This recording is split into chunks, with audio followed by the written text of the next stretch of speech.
Greetings and welcome to Eastern Promise.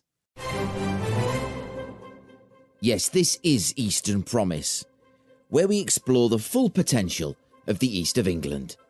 I'm Mike Rigby, and it's both my mission and my pleasure to support the sustainable, social, environmental, cultural and economic growth of the region.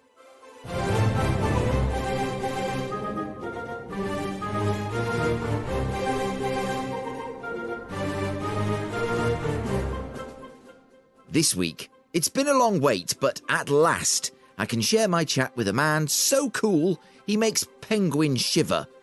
Chief Operating Officer of Tech East, Tim Robinson. Together, we'll be taking in the grand sweep of the East of England's superlative tech sector. But that's not all. The Eastern Promise coverage of Sync the City concludes with the grand finale as the judges reveal their scores. And finally, butchers, bakers, candlestick makers. Who doesn't love a little shop? Let's find the sweetest spot on your high street in this week's Crowd Sorcery.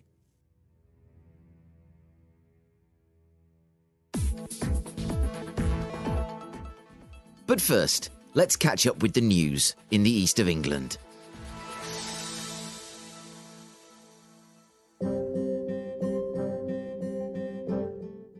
And it is big news for the region.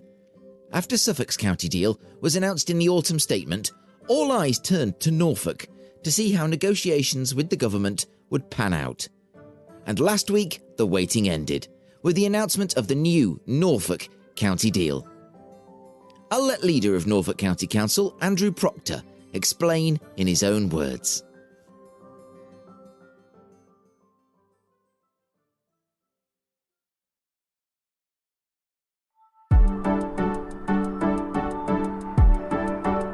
I'm Councillor Andrew Proctors. I'm the leader of Norfolk County Council. The first headline really is this does bring in additional money. The devolution deal period is 30 years.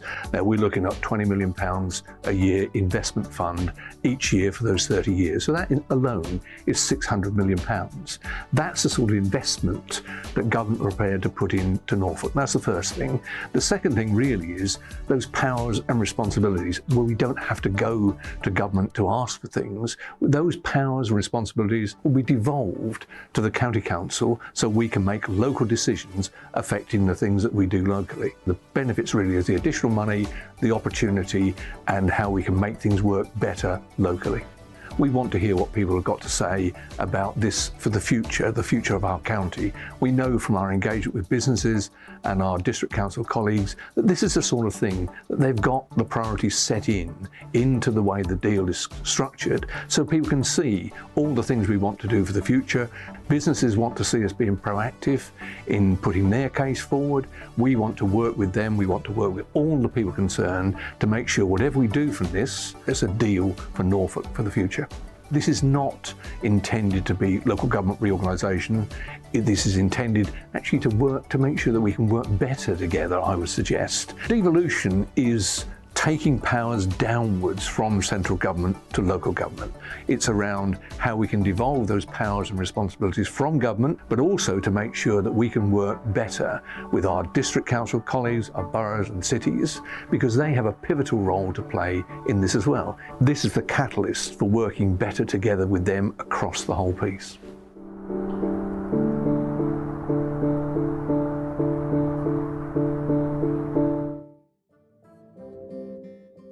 That video was produced by Norfolk County Council and is now available on YouTube. Eastern Promise applauds this development, as investment in the region is undoubtedly a good thing. Although much detail remains to be settled, this is undoubtedly a positive step, and I hope to be able to discuss the deal with Councillor Andrew Proctors and his counterpart in Suffolk, Councillor Matthew Hicks, in due course.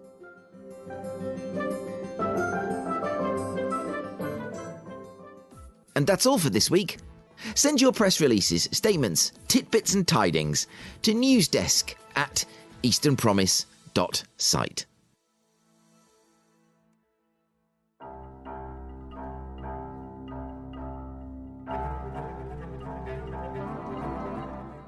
It's mid-December 2022, and it's the season of good cheer, whether in anticipation of Christmas or the World Cup still underway in Qatar. Although it is slightly less good cheer for England. And speaking of team sports, how about this for a segue? The East of England's tech sector has a lot in common with the sporting side. Each member of the team, whether Norwich, Cambridge, Colchester, Ipswich, or any point in between, brings a unique set of skills to the pitch. Cambridge is the inspirational talisman. Think Roy Keane, Leah Williamson, or Paolo Maldini. Adastral Park in Suffolk owns the midfield and unlocks the breakout plays. Colchester is the winger with energy in abundance, and Norwich is the mercurial centre forward bursting with raw talent. To navigate the tactics and team play of the sector, and to complete this somewhat tortured footballing metaphor, I turned to Tech East's answer to Gary Lineker, Chief Operating Officer Tim Robinson. Well, it's a slightly gloomy, overcast morning here in Suffolk, but what is absolutely not gloomy is Tim Robinson, Chief Operating Officer of Tech East, who is my guest on Eastern Promise today. Tim, thank you so much for your time. Well, thanks for having me, Mike, and lovely to have you in Suffolk. It's lovely to be here. I always think I never quite do enough in Suffolk, and it's always a pleasure to get down here. So, Tech East. For those not steeped in the law, could you explain to us what Tech East is, and what it does? So, Tech East is a regional, i.e. East of England, tech cluster body. We exist really to do three things. I mean, first is to give a voice to tech businesses in the region and the wider tech ecosystem in the region at a national level and actually increasingly an international level. And why do we do that? Well, because as you and I both know, the East of England is a fantastic place for tech, but it's probably not that well known beyond our own area. Certainly in the corridors of Whitehall, one might be forgiven for thinking that the East of England was simply a place called Cambridge. And we know that there's a whole load of stuff going on in Suffolk, in Norfolk, in Essex, in other parts of the region that deserves to have a voice and deserves to have national recognition. And that recognition is obviously extremely important when it comes to things like government making investments in the future of the infrastructure and the developments that will help the sector grow. So we're here to give the region a voice. We're here to really connect businesses that are starting up or scaling here with the best possible opportunities to help them grow. Mm-hmm. And those opportunities might be on their doorstep, and sometimes they are. And I'm talking about things like access to really good investors, access to fantastic talent, access to the best possible programs to help them grow. Might be on their doorstep. They might be just over the, as it were, the county boundary in a place like Cambridge.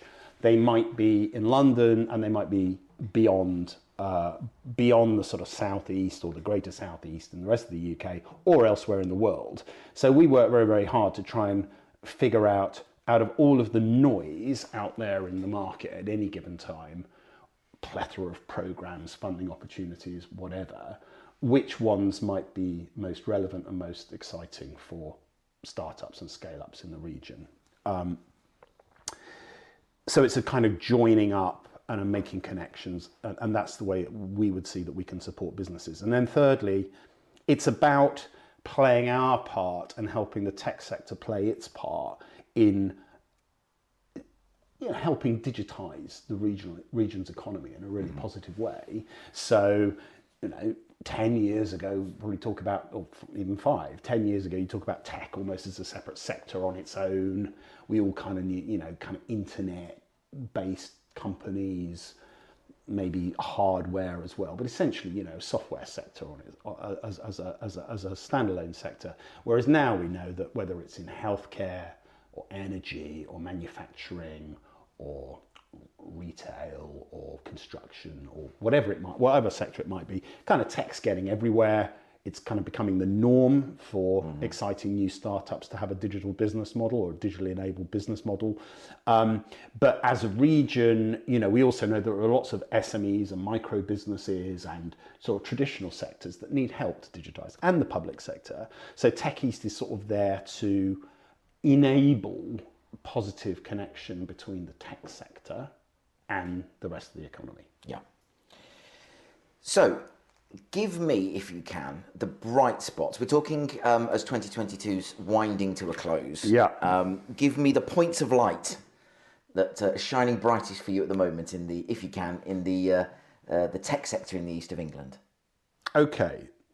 I mean, I think if we start with the businesses themselves, it's clearly been a pretty challenging time for the economy this year.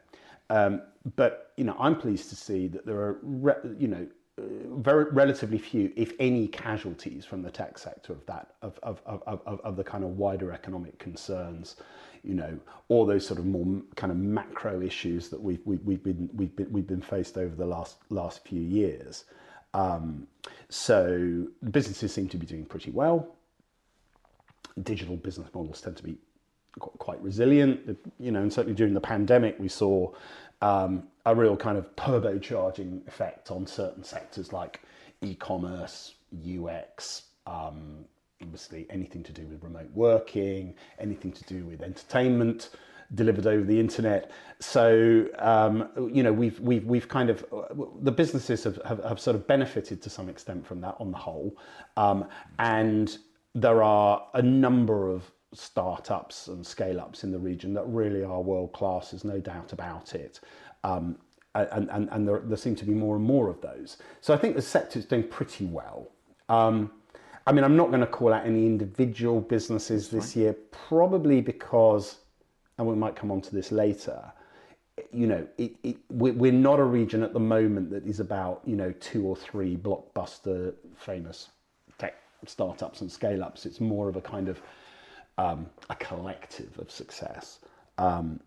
That might change if we have 1 or 2 sort of serious exits in the future. In terms of bright spots, so the business is one thing. I think another area is, there's in the wider regional economy, there's some quite exciting stuff happening. There's Freeport East, just down the road, Felixstowe and Harwich, and the kind of wider geography, which will attract investment, we hope, and potentially kickstart more innovation around sectors like manufacturing, logistics, mobility. The Sizewell C, just up the road, 700 million announced yesterday. Whether you're pro or anti Sizewell C, it will no doubt have a massive effect on the economy of not just Suffolk, but the region. There are, I think those are 2 things. I think on the sort of science research, the kind of deep tech side, a couple of really interesting things just from the last few months that I've spotted. I mean, one is, I think Norwich Research Park is looking like its future is brighter than ever. It's got a fantastic dynamic new chief executive who we both know, Ros Bird. Anglia Innovation Partners, I should say, probably rather than NRP, to use the correct terminology. But Ros is a real powerhouse, and she's bringing a kind of mentality and a mindset that's been very successful in places like Silverstone Technology Cluster to Norwich. She's got a track record in Cambridge. She will understand intrinsically how to link up the success of the potential of Norwich Research Park and its various institutes with the Cambridge effect or the Cambridge phenomenon. And you and I have been involved in at least 1 train journey. Yes, indeed. Or 2 train journey, return train journey on that one. That's great. I think, NRP is a sort of sleeping, has been a sleeper and is potentially a powerhouse in terms of bioinformatics and engineering, biology and plant science and all those sorts of good things. I think, I'm seeing a real energy and a commitment down at BT at Adastral Park for Adastral Park to play its role in the region. They had a really good robotics festival last week, which was a bit of an eye-opener for me. There were robotic startups all over the place, some of them local. There's a robotics lab. There was thought leadership. It was really, really good.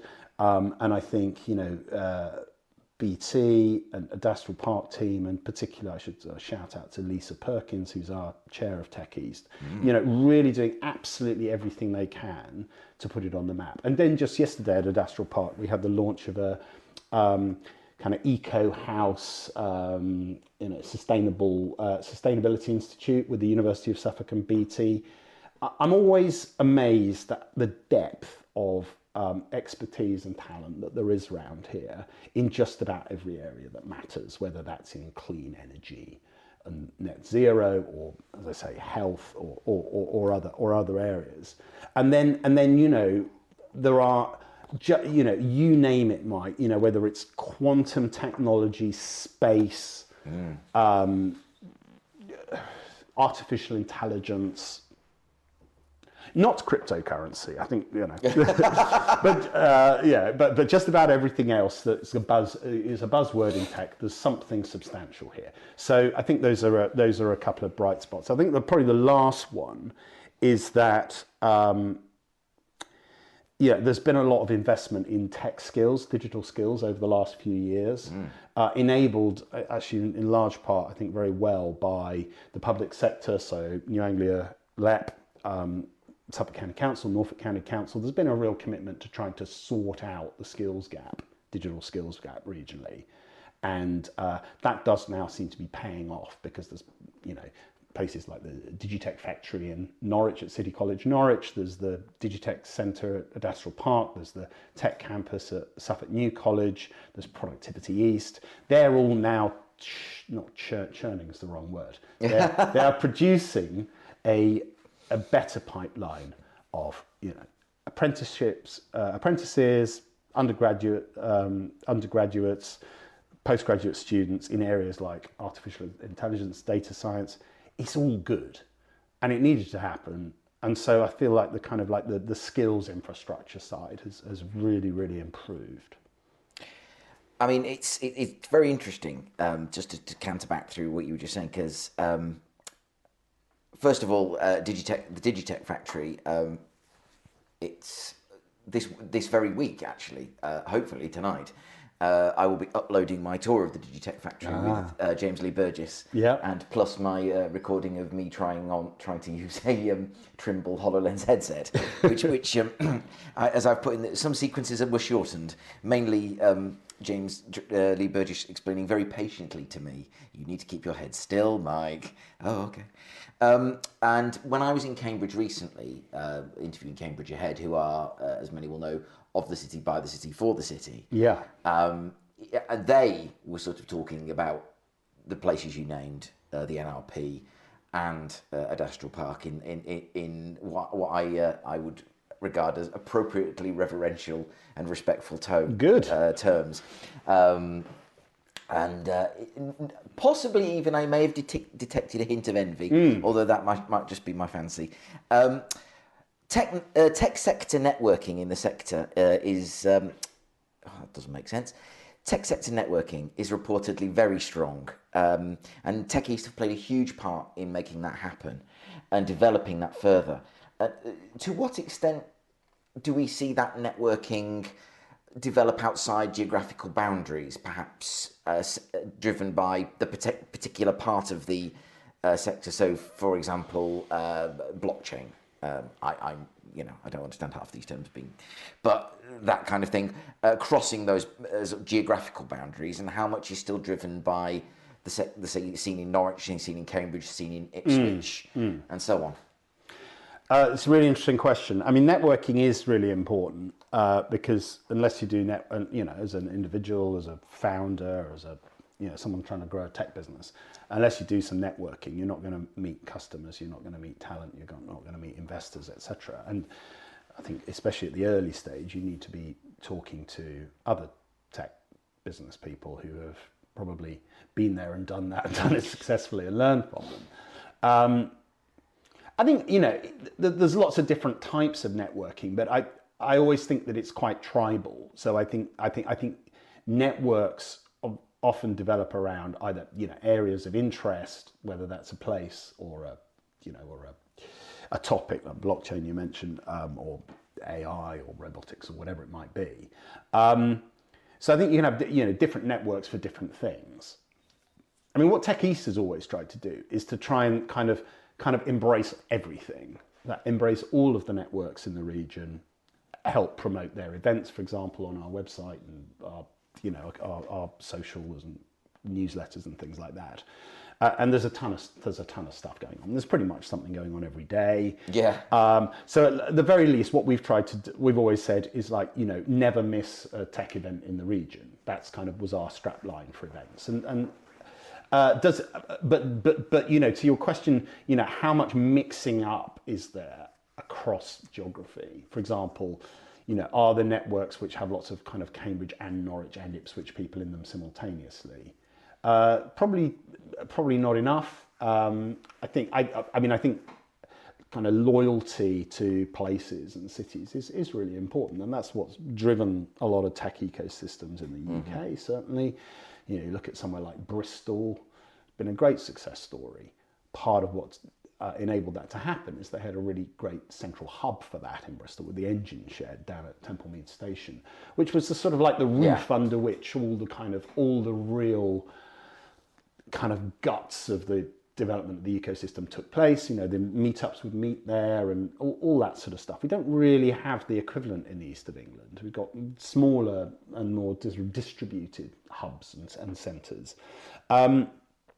And certainly during the pandemic, we ran to begin with, weekly and then fortnightly virtual networking event called Tech and Toast on a Friday morning, which was good fun and did used to draw in people across a wider geography. And certainly it was much easier with doing that on Zoom than it is face to face, because if it's 65-mile drive, yes, you're not going to get that many people. Having said that, when I go out and about in Cambridge or Norwich or whatever, I do think there is a bit more mixing and commingling. But it's just in the nature of the region, because it's quite a big region and quite widely spaced out, that on a practical level, especially for people who've got kind of family commitments or caring commitments or whatever, life commitments, getting everyone to turn up for 8:30 at a networking session or an evening thing, it's just never going to happen. So I think there's a sort of, in terms of where I think networking will kind of go, I think there's a role for bigger sort of flagship events and conferences that bring people from a wider geography. And latterly this year, I've been out and about a little bit more in terms of, overseas travel. I led a East of England tech delegation to Paris in May, and was involved in one earlier this month at Lisbon at Web Summit, and then we're going to do another one in February in Barcelona at Mobile World Congress. There, if you've got a kind of enough of a sort of magnet to bring people from across the region, you will definitely get more of a geographic spread. And who doesn't fancy a trip to Barcelona in wet February? Indeed. So I think there's something for that, and that's where I think Tech East is kind of going broadly, is to try and focus on try to maintain all of that local and hyper-local kind of goodness and richness, and sort of celebrate that under one brand and under one in one place, so that people don't miss out, but also to try and aim a bit higher in terms of some of those sort of national and international events where we can kind of galvanise the East of England's community to be in one place at one time, and therefore paint a really good picture of the region to the outside world. I'm going to slightly throw my cap over the wall at this point and say it's my plan to hold some kind of event in Thetford Forest in the summer months, if I can persuade them to let me, with some nicely decorated trees and fizzy drinks and whatnot. Very good. We'll see how that goes. And Make sure you don't fall down Grimes' graves while you're doing it. Yes, let's not do that. Let's not do that. I don't fancy a lawsuit. How does a startup navigate the alphabet soup of grants and funds and whatnot? And I speak with some level of self-interest at this point. How does one do that? Well, I think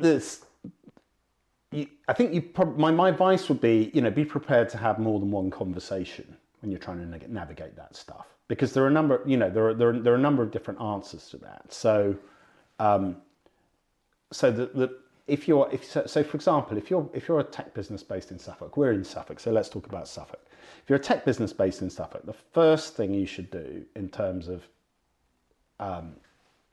navigating the alphabet soup is have a conversation with the Growth Hub, because the Growth Hub, that's what their job is, to signpost businesses towards grants, and particularly the ones that are distributed via the Local Enterprise Partnership, but also links into Innovate UK and all of those other funding organisations. So you have a conversation with the Growth, ring the Growth Hub up.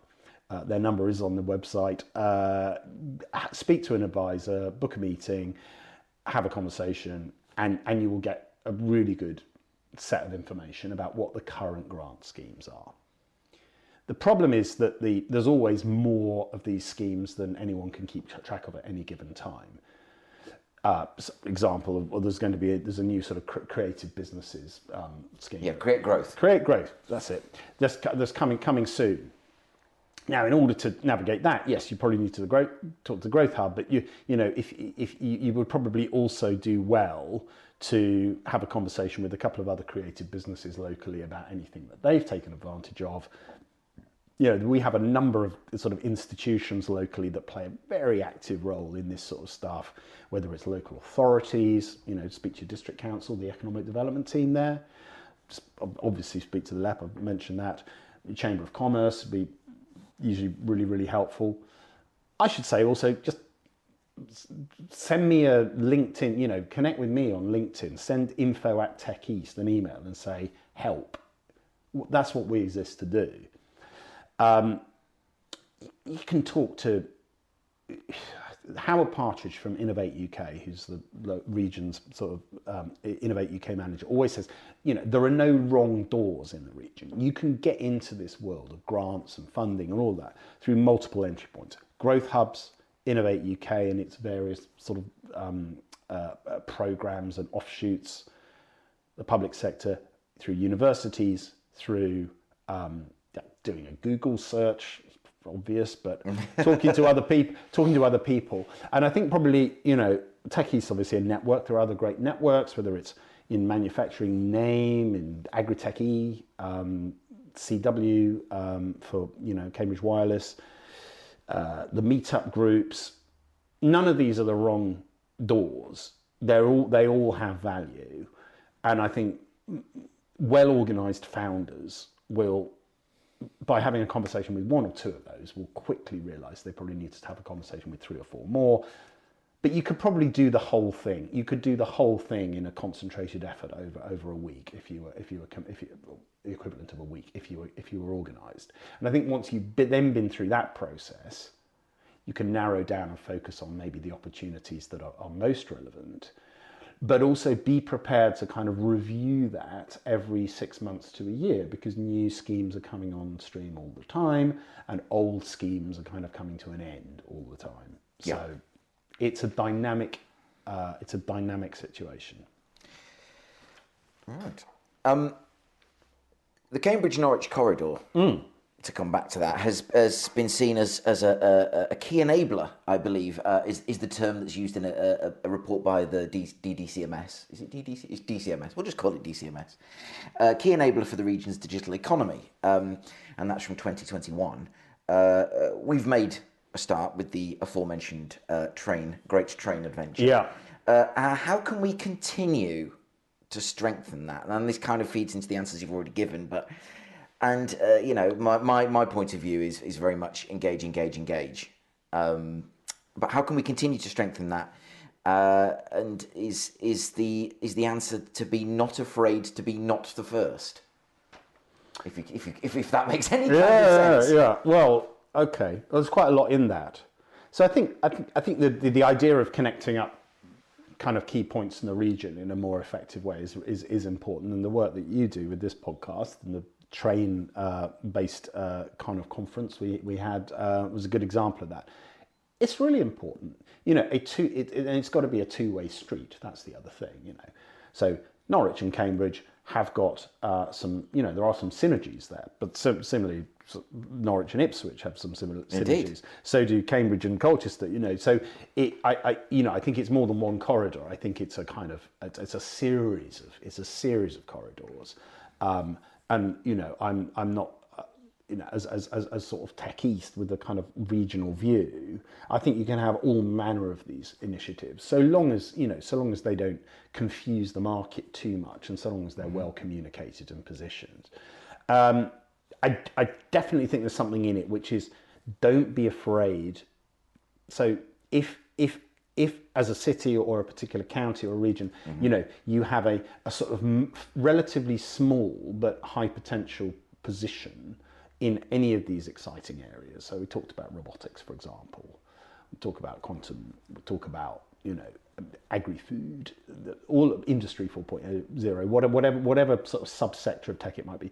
Don't be afraid to celebrate what you've got.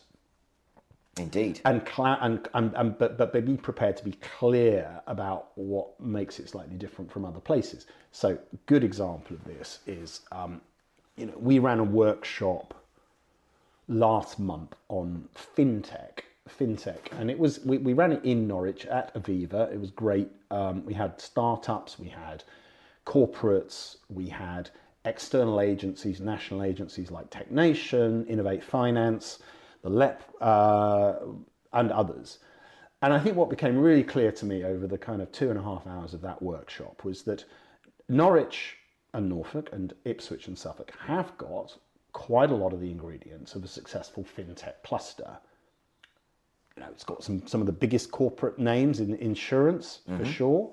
Got some really successful tech, wider fintech, pay tech businesses, whether it's sort of EPOS now, Rainbird, all of that, all Fleximize. But what we haven't done historically is celebrate what we've got, so that it can be recognised at a national level. Good example of that, the Khalifa review of UK fintech, which came out about 18 months ago, just didn't really feature Norfolk or Suffolk at all. Cambridge was kind of there as an emerging fintech hotspot, but not terribly well defined. Contrast that with my experience of going to some of these other places in the UK. And sure, yes, some of them are bigger cities, and sure, some of them have got bigger, presences from sort of the major banks or major insurance companies. Or, they might even have a genuine fintech success story. Although I'd argue most of that's been London, in terms of the UK. We just don't seem to be very, very good about confidently identifying the stuff that we've got and then celebrating it. And that's an opportunity and a risk. I mean, the opportunity is that we just get better at doing that, and suddenly we start finding ourselves on more of these national listings, and that will be inherently a good thing. The risk is, if we don't organise ourselves, then other places will just start to out-accelerate. Indeed. And then the real danger is that the talent that we've got in the region will go elsewhere. And I would probably always kind of come back to that as the key to having a successful tech cluster is to have a really substantial, rich, broad and deep talent pool that is growing. And if you can get that right and become effectively a sort of net exporter of talent to the rest of the world, you'll be successful. I mean, the report that Steer Economic Development did for DCMS that I cited earlier, and that expresses concern over the low number of first-degree graduates remaining in region in the East. Other research, admittedly slightly earlier, that I've seen states that, and this was for the Government Office for Science, the East has the highest by far percentage of returners. So people who've sort of gone and done had their time in London or wherever it may be, overseas. Far higher, about 40% of people who leave come back. What's your reflection on that? Or should we be trying to retain them, or is there a sense to which we have to reflect the reality of that, or do we do both?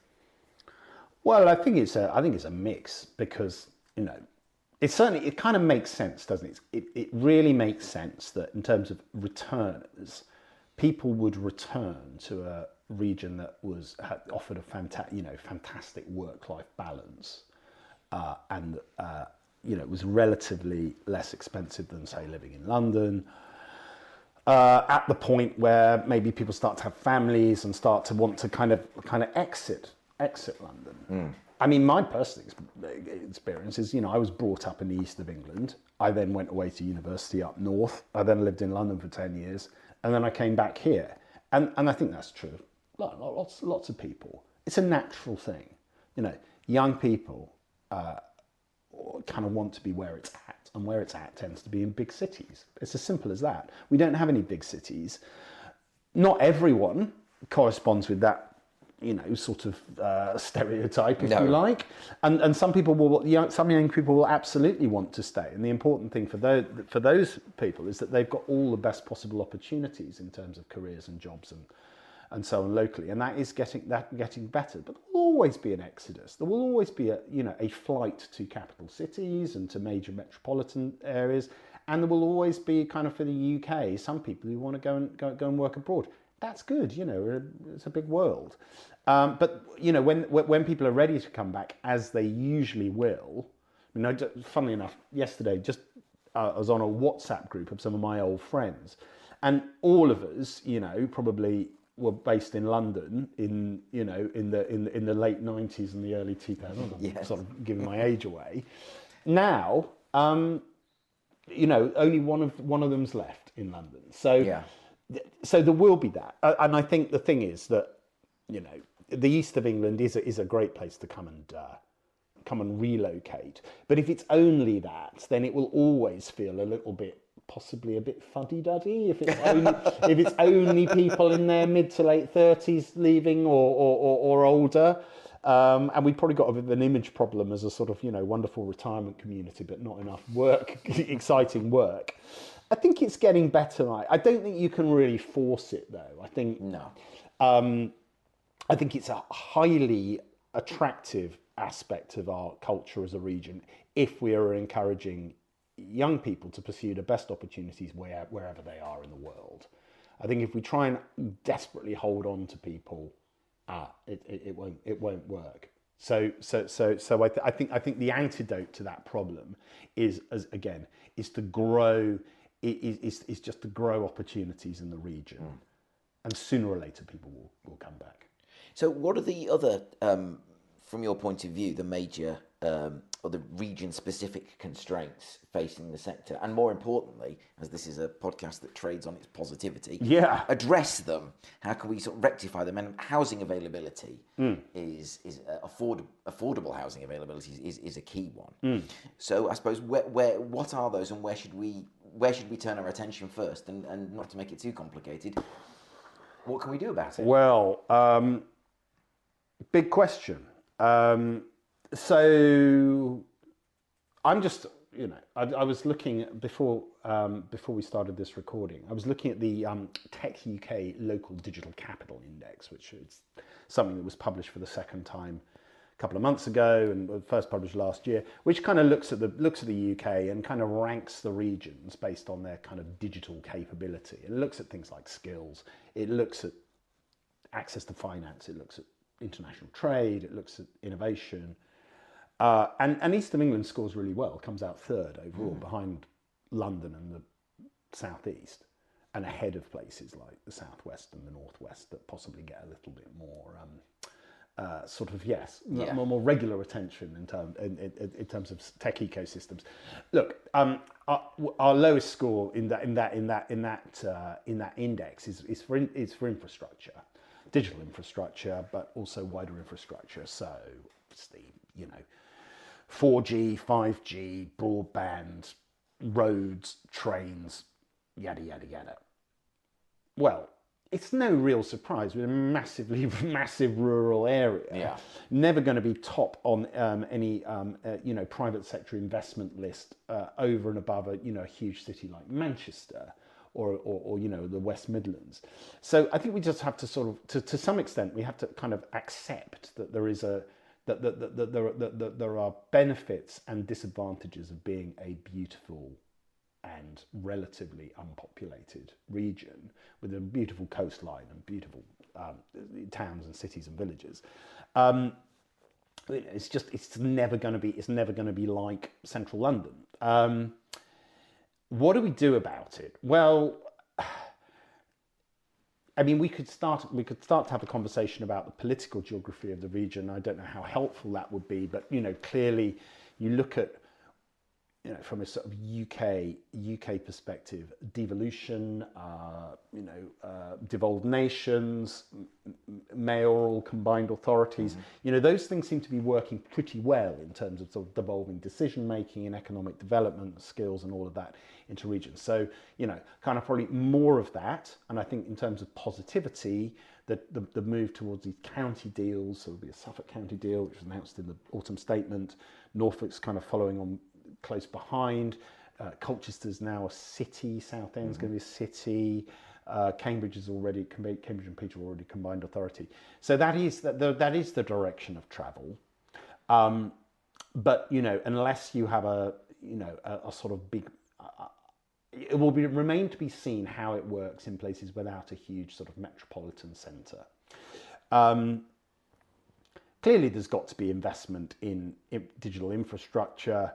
But I always kind of think, there's so much innovation going on in terms of where it's mobile networks, LoRaWAN, IoT networks. Those kind of, there's the SETI project that Gerard Parr at UEA has been spearheading.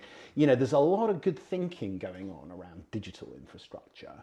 So I think let's be optimistic that solutions will be found to deploying better digital infrastructure in rural and coastal regions.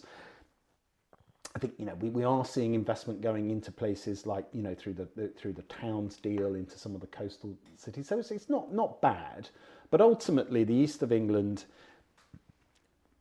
risks lagging behind the northeast, the northwest, the big metro areas, and we probably need to get our act together a bit more in terms of collaboration across those counties and regions. And I think it's good. And the work that you do, Mike, is not to be underestimated in this. It's very kind. No money's changed hands, by the way. No, well, but it's relatively rare to kind of find people or leaders with that kind of real regional lens.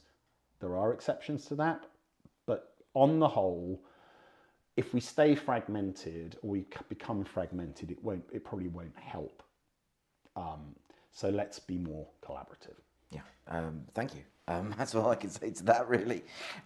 We know times are looking increasingly difficult. One only needs to look at the news every night to see that.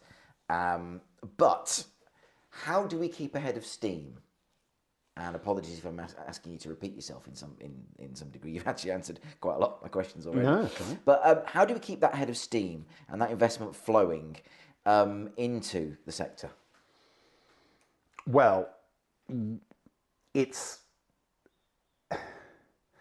you've got to always have an eye on your pipeline, if you like, because today's big success story is sort of yesterday. Today's big success story will be tomorrow's fish and chip wrapper. Talk of the town to the whisper of the village. Yeah, exactly. So, so you've got to have there's got to be a cadence of success. What I think what will make the region, and I'm not really talking about Cambridge here, because there have been lots of big success stories like Arm and autonomy and, you know, big investment stories, CMR Surgical, for example, recently, that really have put Cambridge on the map in terms of international investment, venture capital, those sorts of things, and big trade sales. You know, the Amazon Alexa team is based in Cambridge because it acquired a Cambridge-based business originally called True Knowledge. So there's no doubt that, you know, you could, if you've got real innovation, you've got the brightest people in the world creating the hottest new innovations, then those innovations will get acquired by big tech companies, Google, Meta, Amazon, Samsung, etc., Apple. You need a few of those, and I think we could do with a few more of those kind of outside of Cambridge across the region. And there have been such success stories. Spectral Edge, for example, which was a UEA spin out, came out of Norwich. I mean, that was acquired by one of the very biggest tech companies in the world. I can't say who it was because I think it's not in the public domain. But that was a big success story. Inner Wisdom, which was born and bred out of the sort of Ipswich Martlesham cluster, had a massive exit to Cognizant about 18 months ago. And they are themselves a huge Amazon Web Services partner. Those things kind of go a little bit below the radar because they're B2B, you know, and I think, you know, unless you have a, like, for example, in Edinburgh with Skyscanner, that was a huge story. It created over 100 millionaires in Edinburgh overnight. Or, you know, like Rockstar Games coming out of Dundee, for example. Those sorts of stories do cut through in the public consciousness a bit more than your business to business ones. But, you know, we don't have to obsess with having like those that necessary things of that scale. We just need more of them, because I think, let's take somewhere like Norwich, for example. Norwich has currently kind of got a cohort of, I'd say, very, very good, very strong tech companies, developing experts, eSurgery, EPOS Now, Rainbird, or whatever. If one or two of those was to have a big exit, maybe in the space of a year or 18 months, suddenly people would see a pattern emerging. Yeah. And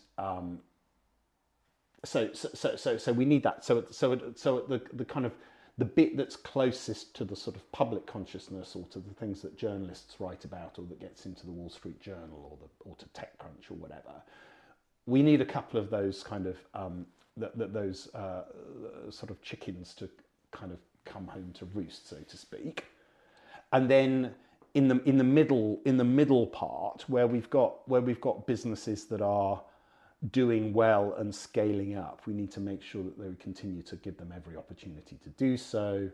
That's not about picking winners. It's about support. You know, it's about supporting the kind of the middle part of the market, the ones that have maybe just had their Series A, or, you know, they've had a successful seed round and they're really beginning to kind of go gangbusters. So you do need hubs. You know, you do need grow on space. You do need access to VC and all of that. All of those things. That's kind of like Tech East. We're really concerned to make sure that part of the ecosystem is working. But absolutely, you need stuff at the front end or the top of that funnel, if I'm mixing my metaphors here. So you need lots of really good new startups, because unless you've got lots of startups, you won't have a few really good scale-ups and then a very small number of successful exits. And I think that is where more effort needs to be put in. Who could put that effort in? Well, it's a number of different entities. I think central government needs to focus on new startup creation. I think there's a role for you know, third sector organisations, whether it's sort of Prince's Trust or those kinds of, you know, things that are inspiring young people to be entrepreneurial. I think the corporates, you know, let's take Aviva, for example, good example. Aviva's a very big employer in the region, very big employer in Norwich, over 1,000 tech people in Norwich, significant player. Aviva's beginning to look at, how it can play its role as a sort of anchor employer and corporate in things like tech skills. And there's a new project called the Aviva Foundry, and it's probably something you'd might want to consider doing a Eastern Promise podcast on next year, which is a skills and talent initiative. But that is all about actually kind of like things like sharing apprenticeship levy with SMEs locally and opening up their sort of skills and training capability beyond Aviva itself. So corporates have a role to play, universities have a role to play, FE colleges have a role to play, not just in terms of sort of vocational skills training, but also in entrepreneurship. Like City College Norwich is a good example of that. They focus on entrepreneurship, but there's got to be more of that. And I think then in terms of sort of the public sector or county deals and LEPs and organisations like Tech East that sort of sit across these things, we probably need to do a bit more targeted work on inspiring the creation of startups in areas where the region has sort of real strength: clean energy, ports and logistics, fintech selectively, health. So what that would look like, I think, will vary from sector to sector, but places, coming back to it, Norwich Research Park will be a fantastic place to do some more challenge-based innovation, new startup creation, interface of the science and research world with the tech community around some particular challenges that are to do with, the future: food, health, energy. All of that, you can't do that stuff on a wing and a prayer. You can do it on a relatively low cost, and you can do it with a very willing band of volunteers. And I should single out, I think, again, this year, look at Sync the City in Norwich. Yes, Sync indeed. the City, terrific. And they've kept that going and growing for many years now. And it has produced some great startups. But we kind of need more of that sort of stuff. And we need probably different flavours of Sync the City type activity in terms of hackathons and startup weekends for different sectors of the economy, for different specialisms, with varying levels of incentive, maybe things with very big prizes and things that are more about, recognition and community. So, just more and more of that. Because ultimately, unless we have a really good pipeline of tech startups in the region, we're not going to have that kind of, at the really pointy end of the funnel. We're not going to have those big exits, and those are the things that are going to put us on the map. Well, I'm bound to say that you can find, or you will be able to find, you can find by the time you hear this, the Eastern Promise coverage of Sync the City 2022 on your podcast feed or on or easternpromise.podbean.com. It was an absolutely amazing experience, and there were some really interesting startups coming out from that. I'm loath to single anyone out. There were some really fun ones. There were some really deep social purpose ones. One that's the eventual winner was Trust Me, which was a CV verification system, which was not only dealing with a real problem, but was a really sort of innovative idea. One change, actually no, scrap that. Talk to me about the Tech East 100. So Tech East 100, which had its first outing in 2020. So the idea of Tech East 100 was to identify, through a rigorous process, Mike, a rigorous process of a selection and assessment and judging, the 100 most eye-catching, interesting, high potential tech businesses in Norfolk and Suffolk. Its origins it had its origins. There were a number of ideas. We eventually through a series of pivots, we came to the Tech East 100. So the first idea was to have an awards for tech in the region. And actually, I looked at it pretty much as soon as I started this job in 2017 and said, look, we've really got some really great tech awards. We've got the Develop Her Awards, for example, from Women in Tech, which Vicky Allen started up and is going strong, and it just happened again. And so why would you want to do another awards? We've got and there was the idea of having a directory, so all the tech businesses in the region on a sort of map, and you would have a listing. Yeah. Trouble with directories is kind of keeping them up to date. Exactly, a nightmare. Yeah. And there's a lot of tech, digital.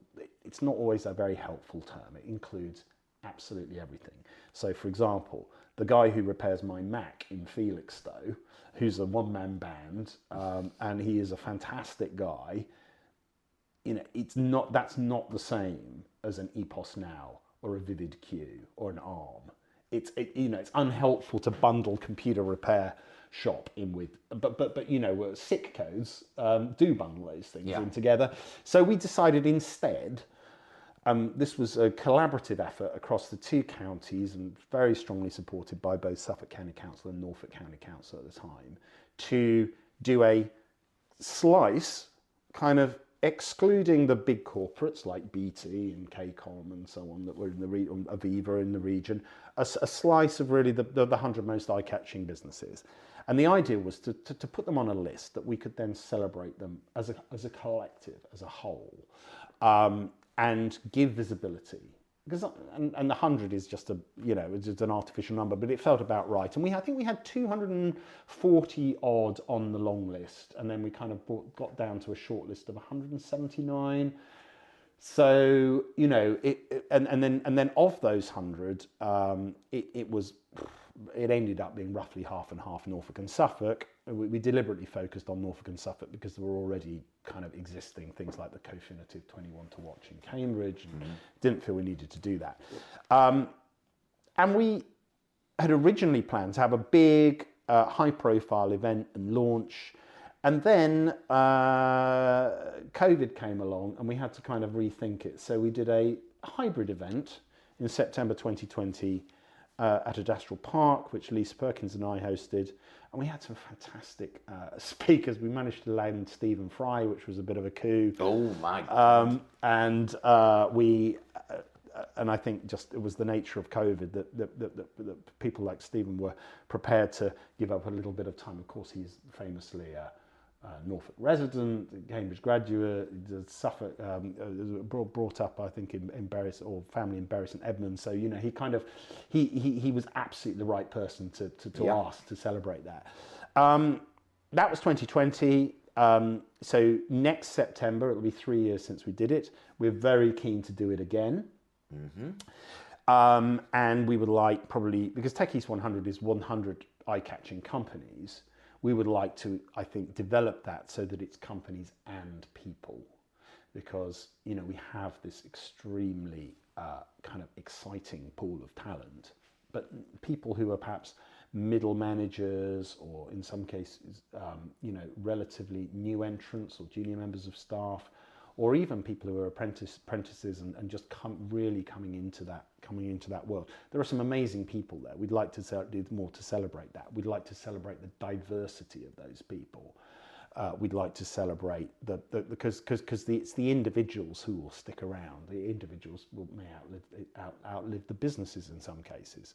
So we're hoping to bring Tech East 100 back next year. That's breaking news. That's an exclusive, probably in the autumn. And on reflection, one of the things I think that did work about Tech East 100, and it came back to the assessment process, is that I don't think we missed a single tech business in Norfolk and Suffolk that wasn't important, eye-catching and high potential, because so many of those businesses have gone on to have successful raises, exits. I mentioned Inner Wisdom. I should also mention FX Home, exit to Artlist. Yes.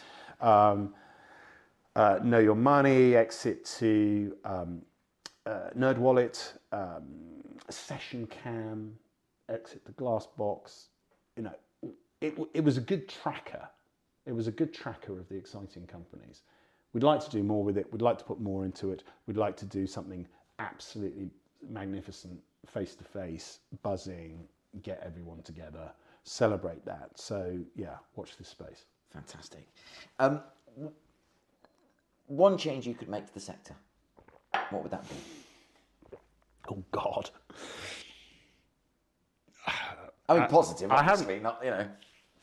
One change I could make to the sector. What, in the east of England? Yeah, you imagine you've got a one-use digital magic wand, and you can make one change for the good. What would the Tim Robinson change be? One change that I would make. Well, I think this is happening already, but I mentioned diversity. There's no doubt that the tech industry, the tech sector, and this is a global problem, but it's true around here, is rather male dominated, to say the least, and that's not good, because I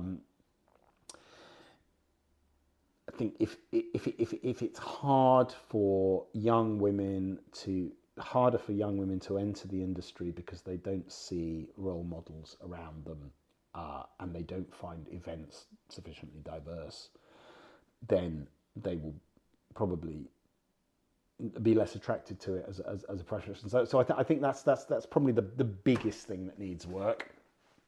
That comes down to individual businesses having the right culture and leadership, and recognizing that it's a challenge and a problem, doing something about it. There's a role for networks and event organizers to make sure that their speakers, their panels, their audiences are diverse. You've got to work on it. Nikki Whiting, who's I've known for a number of years, who used to be involved in the precursor to Innovate UK Edge, which was the Enterprise Europe network, and is now a cybersecurity, thought leader in cybersecurity.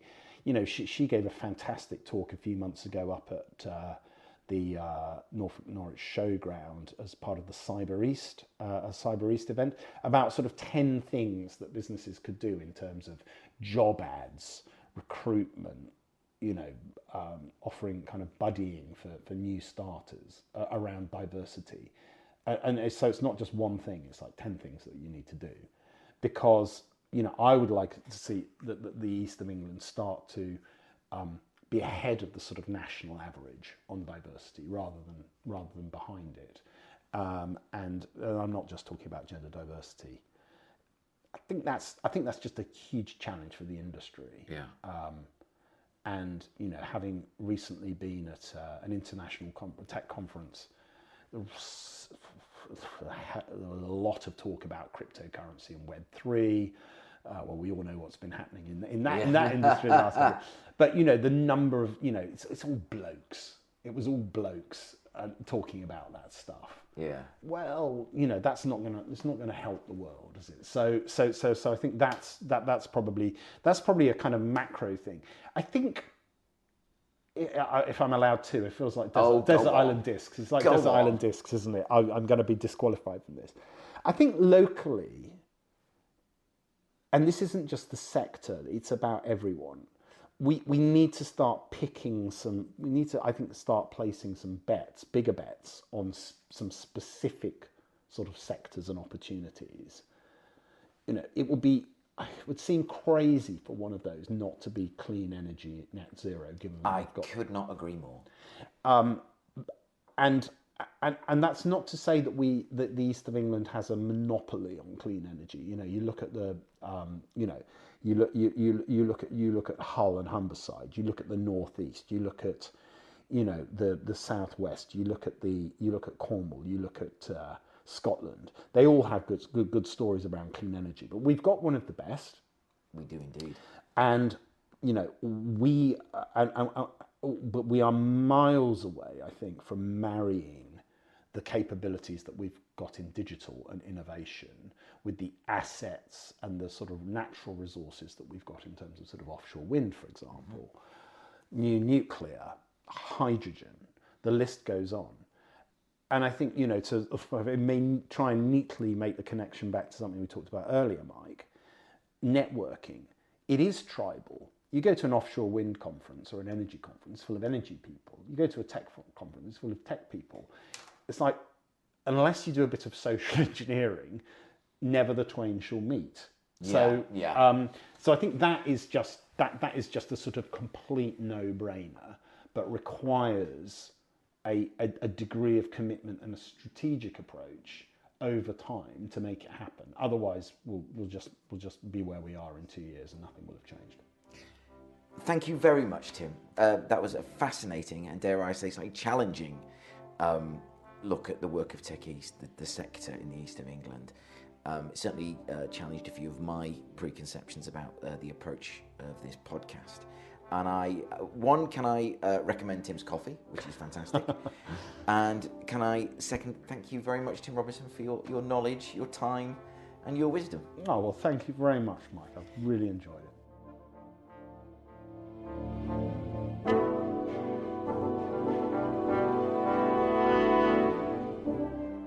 It was lovely to journey down to Suffolk to meet with Tim, and I'm deeply grateful to him for being so hugely generous with his time and his coffee, which was excellent.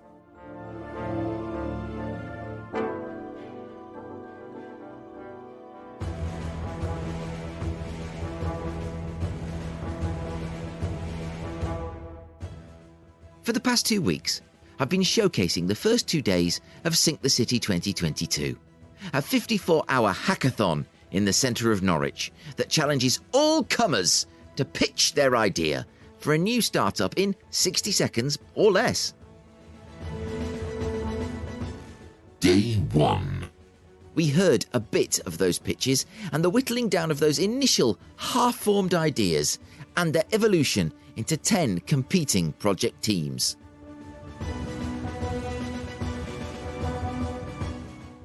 Day 2. It got very real, very quickly. Hurdles were encountered, solutions sought, and problems eventually overcome. But would it be enough for the grand finale on day 3, as a distinguished panel of judges arrived to run the slide rule over these schemes? Well, you're about to find out. Alice Reeve, Hethel Innovation, one of the judges at Sync the City 2022. It's not that I'm looking to see I'm looking to check if she pushed the button, which has happened more than once this weekend. How excited are you to be here? Is this your first time as a judge? It is my first time as a judge, and actually first time here on the Saturday on the final day, so I'm really excited to see the final pictures. It's been really good seeing the demos this afternoon, and yeah, I'm really excited to see the final products. And what are you going to be looking for? Well, for me, it's about a sustainable business, of course. Can they actually make it into something that's going to employ people and do good things in the region? Josh Davis, FX Home. You're pulling the, oh God, I knew he was going to come to me next face. Same questions to you. What are you going to be looking for? Well, I think, again, we're all looking for something that could actually work. It's been so much effort put in over the last 54 hours. So it's really trying to see where have they put that effort? Have they thought about it? Would it work as something feasible? But we've had some amazing people that have come through and the demos have been great. So it's all now down to this last bit where they're going to do their final pitches. It's going to be exciting. It certainly seems like way out on the floor. The tension's growing. Can I get your name? I'm Louise Biriteri. I'm the CEO and founder of Pickle Insurance. We do insurance for Airbnb. Fantastic. And what are you going to be looking for in this? Is this your first time as a judge, or have you done it before? Yeah, it's my first time as a judge, but I've done several years as a mentor, so I've been in the teams and down on the floor. Yeah, yeah, no, exactly. So what's your take on what you've seen and what you're looking for? Well, I think there's been such a diverse group this year. There's so many different ideas. It's certainly very interesting to decide and choose between them because they're so varied. I think, as the others have said, we're looking for ideas that we think could really make it as an idea. What kind of competition might they be up against? How would they, fare against that competition? What's their business model like? Have they been realistic in terms of how much it might cost them to get started and how much money they might bring in? So those are all the sorts of things that we're looking at. I'm obviously not going to ask you to name anyone, but have you got your eye on a particular favourite? No, well, I think there's a few front runners at the moment, but it's we've only seen the tech demo, so I think there's still everything to play for in the pitches that we're going to see later on. Mm-hmm. Thank you very much. And again, sorry, I haven't had the pleasure. Hi, I'm Casper Woolley. I'm founder and chief executive of a modern media company called Sifted that writes specifically for and about European and UK startups and entrepreneurs. My first time as a judge today, been very excited by everything that I've seen. But perhaps I'd also just comment on the sheer enthusiasm of everybody here. It's been great to see students here. It's been great to see people from all walks of life contributing as teams that have only come together in the last 3 days to create amazing things in under 72 hours. And so I think whoever wins today, all the teams are to be congratulated for the spirit that they've shown of entrepreneurship and indeed that ability to create something that hopefully will find companies that will be truly successful. There's a lot of East Norfolk College students down there, and I've been really touched by the speed in which communities have been built around them. They were some of the earliest teams to form on Thursday night. What do you make of that?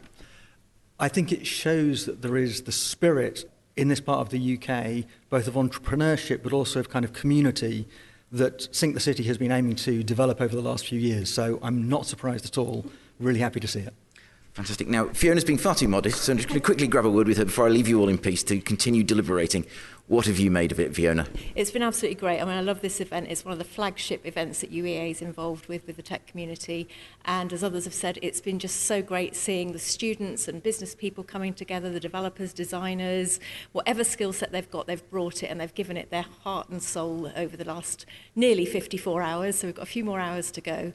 But as the others have said, the demos were brilliant. You can just see the amount of work and passion that's gone into these ideas. So really looking forward to seeing some great pictures tonight. UEA being founder of Sync the City, you must be really proud to see it going so strongly after was it 5 years now? No, it's this is the 8th year. Wow, silly me. So yes, yeah, we started in 2014. We kicked off, but we had obviously a gap in 2020. But we've run it every year apart from 2020.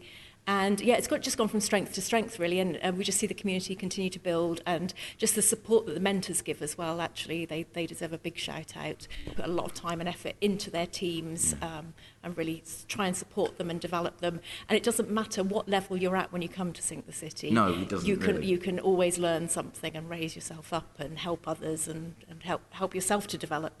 And the confidence the students get actually from this event is phenomenal, and they put it on their CVs, and it really helps them. Yeah. Well, they've got some help with that, apparently. And some of them even get job offers as a result of this event. I'm not surprised at all. And lastly, people coming from quite a distance, coming from Cambridge, all over to take part in this. Yes, it's definitely got a much further reach than it had the first year.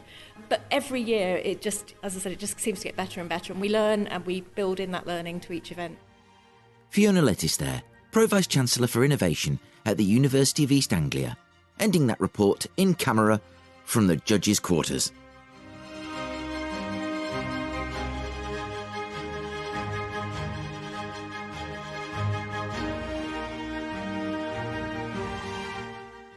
Hayley Johnson of Artlist, mentor to the fantastic team looking at the recycling app. The moment's nearly here. How are you feeling?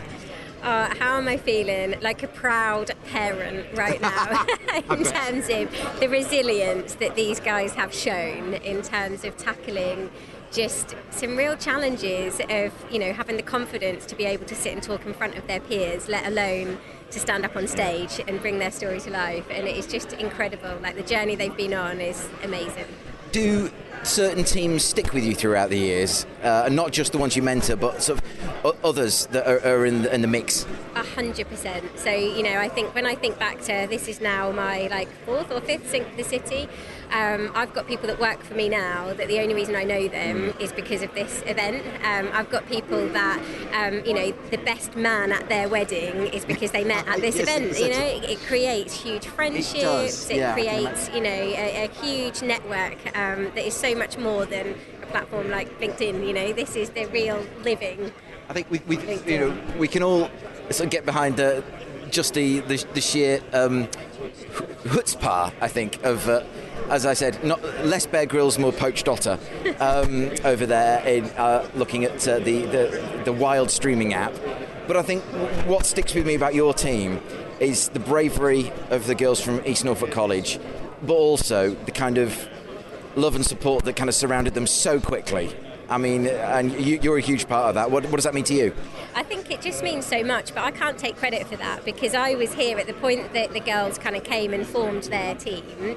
They didn't have to shout, they didn't have to beg for people, they instantly had a group of people that wanted to work for them. You know, they wanted to get behind their idea. They absolutely believed in what they were wanting to change. And you're right, it was like this instant love and affection to take, you know, really young and inexperienced people and just help them bring their kind of dream into a reality.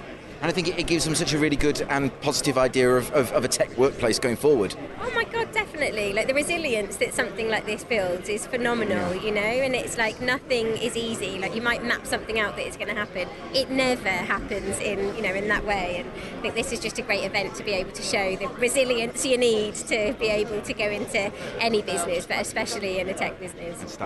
Thank you, Hayley. Best of luck to you. Thank you. Kate DeVries, a name I know, I've recognised from LinkedIn. We're here with Kate DeVries, Economic Development Officer, Norfolk County Council. Hello, Kate. Hello, good to see you. Good to see you too. And Councillor Tom Fitzpatrick, also of Norfolk County Council. Hello, Councillor. Hello, nice to see you and nice to see you here at the event.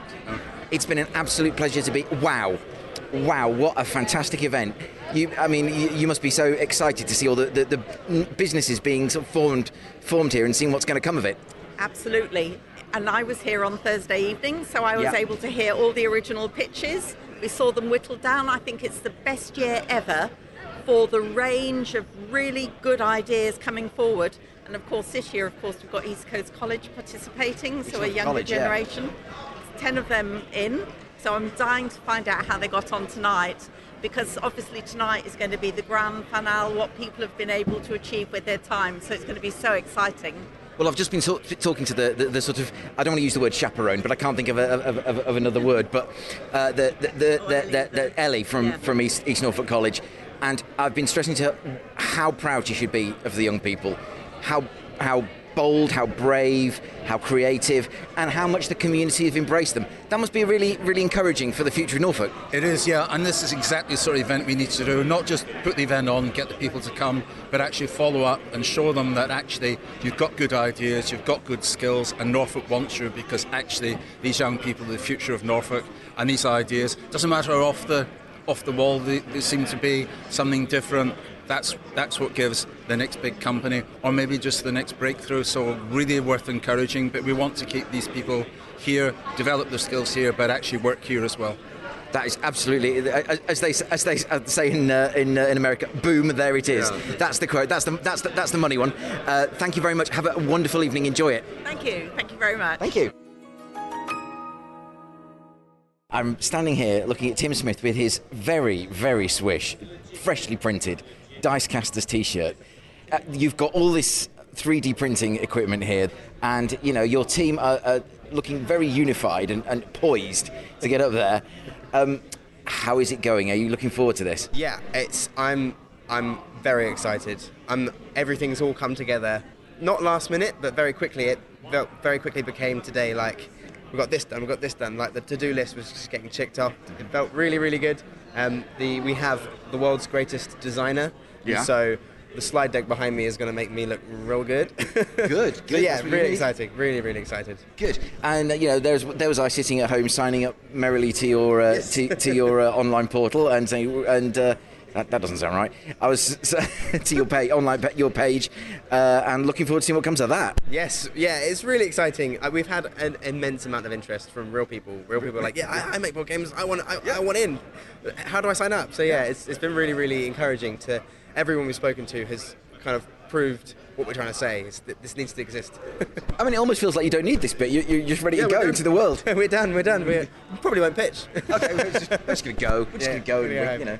But, well, all the best to you. Really exciting. It's really, really, really fun to see you guys looking so together as a unit, you know. Yeah. Sort of not saying the others aren't teams, but you just got that proper team vibe about it now. Yeah. The T-shirts help, but also we're a really good team. That helps. Nick Anderson, yes. It's day 3. I think it's probably just as well that a sign has obliterated the countdown clock, because that really helps numb the pressure a little. But how's it going?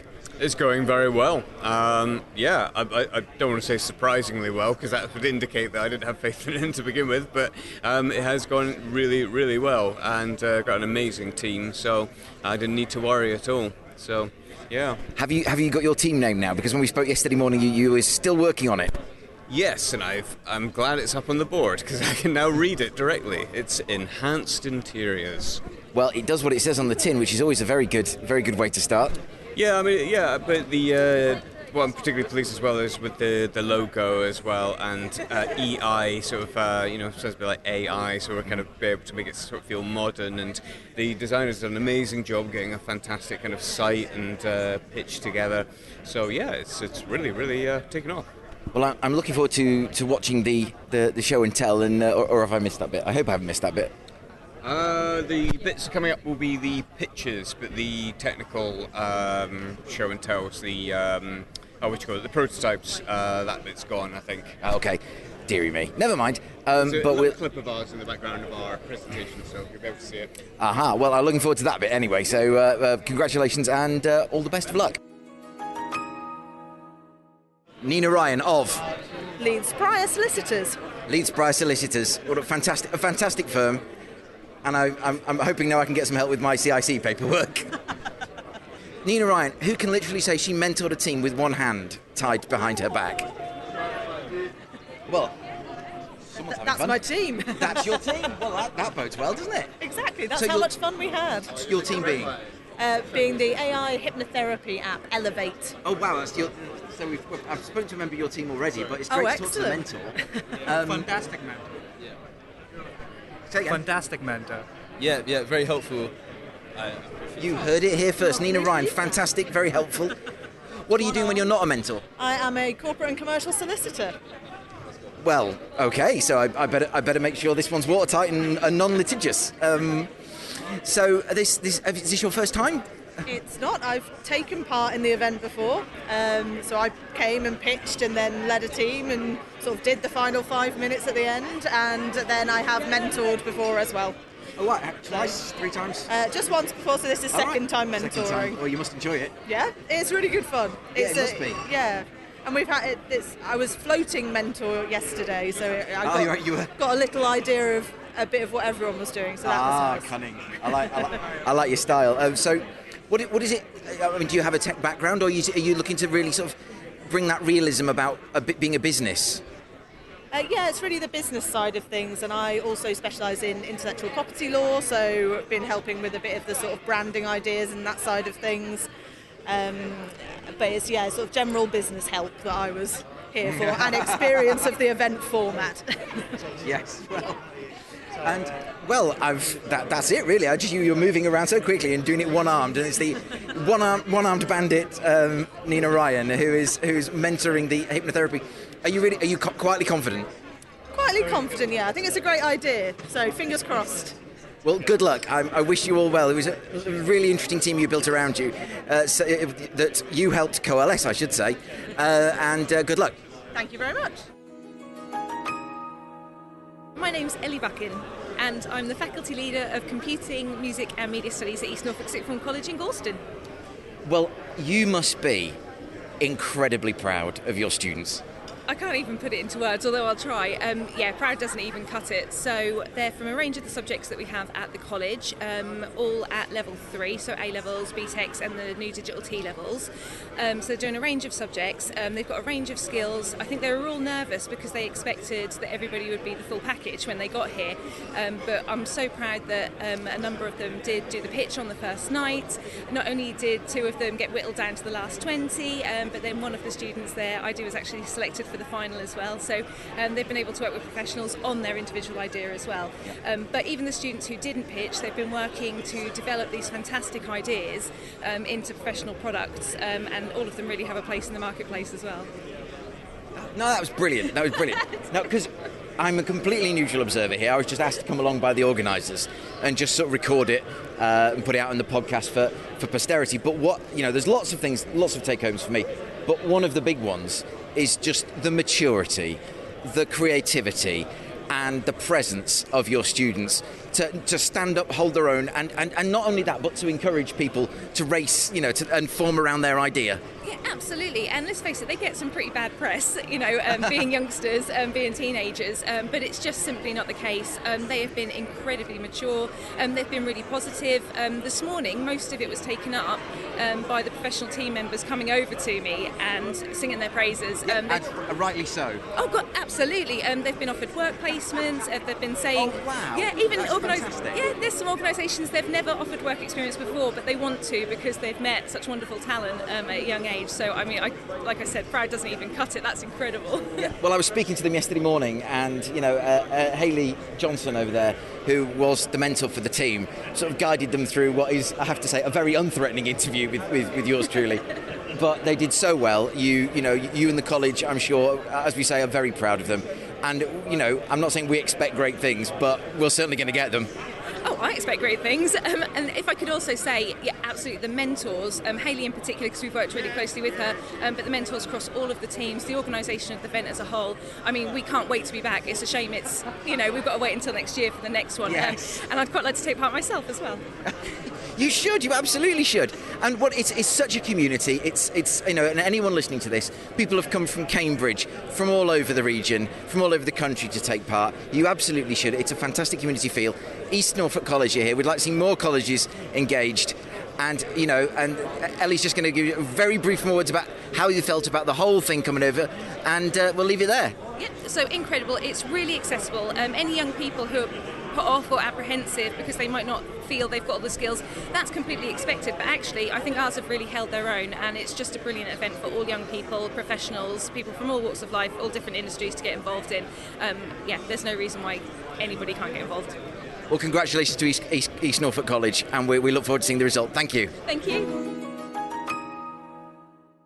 John Fagan, Sync the City Supremo. It's getting very, very close to go time. How are you feeling? I mean, how many years is this now? I mean, is it now like water off a duck's back at this point, or are you like still quite?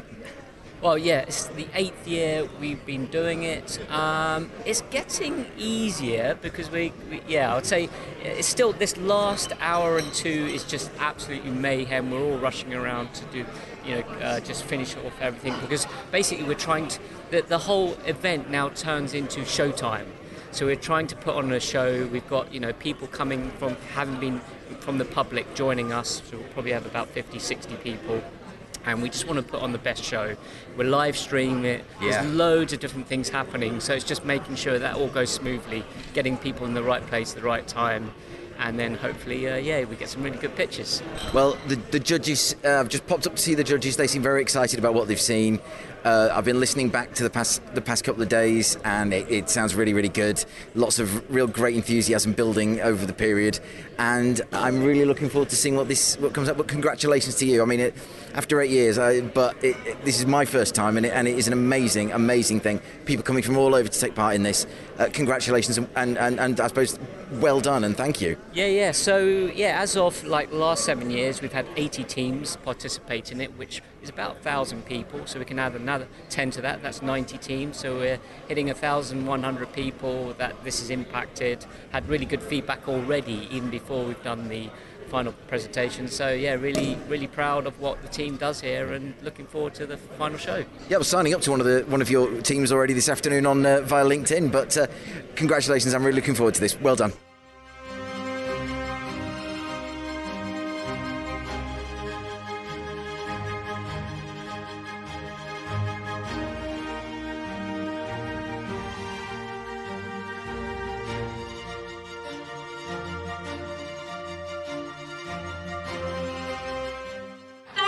To every person who chose to turn up here on Thursday night and join us for this event. It is not easy to walk through the doors and come and join a group of people that the chances are you've never met before.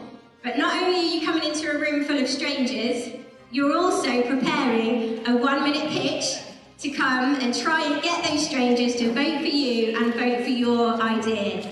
And what amazing pitches we had. So we started with, I think it was 34 pitches, probably the best pitches that we've seen so far in Sync the City. And we managed to drill them down into 10 incredible businesses. Good evening, everyone. I'm Milan, and today I want to share with you the future of internal design solutions. Let me set the scene. It's November 2020. I think you'll agree you're a pretty strapping Scottish gentleman and you've just bought the first property in the north of Norwich. Your name? Nick Anderson. You are the mastermind behind this project. You are the warlord. Unfortunately, the previous owners of the property have not been the best interior designers, and they've placed, for some reason, a radiator within a plastered wall which has inevitably fallen out. So, what do? Well, you head down to the shop, you pick out some samples for wallpaper that are going to work, you get one that you think is going to do the idea, you're going to think it's going to do the job, you get about 3/4 of the way through the job, and it's okay, but it's just not you. You don't have the money to get a private designer to take a look, and you don't have the time to strip it. So the wall is lost and remains in an imperfect state to this very day. The warlord is the most recent casualty in the war on interior design. And in fact, from a lot of our interviewees, 2/3 in fact, we found that this problem was the same. And a lot of people were finding that they were spending an unnecessary £150 on average in extra wallpaper and a lost 16 hours that they're never going to get back. So, what's the solution? Well, it's EI, Enhanced Interiors. Let me reset the scene. This time, you have an advantage over the warlord. You have EI. You open the app, you pick a wallpaper of your choice, you point your camera at the wall, and voila, you have a 3D augmented reality depiction of the wallpaper on the wall before you bought it. Once you found a wallpaper of your choice, you'll be directed straight to the supplier for online order. So, my question to you is, one of your key customers are the suppliers, I assume companies like B&Q and so on. Mm-hmm, yeah. So, what would make them come to you? How will you get them to sign up to your app and product? Hi everyone, my name's Joe, and this is When in Rome. We connect travellers with local hosts to provide an authentic travel experience. My life be like, yeah, ooh, ooh,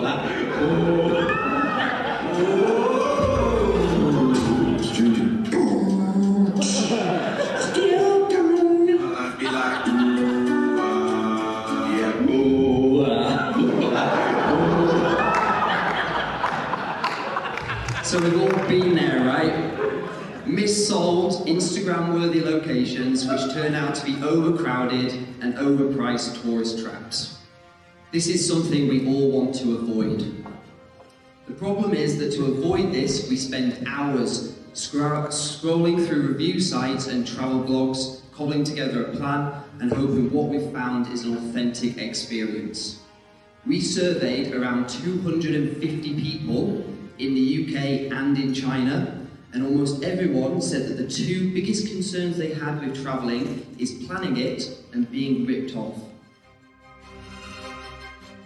How does this compare to or differ from Airbnb and now that they host experiences on there as well as accommodation? So the difference would be the tailored. So everybody associates Airbnb with booking where you're staying. They don't associate it necessarily with those experiences. I think we can break into that market by providing those itineraries by the locals as opposed to sort of their AI recommended suggestions, much like other websites. Hello, I'm Claire. Tonight I want to talk to you about the menopause. It's a medical condition that will affect 50% of the world's population at some point in their life. And it's costing businesses money.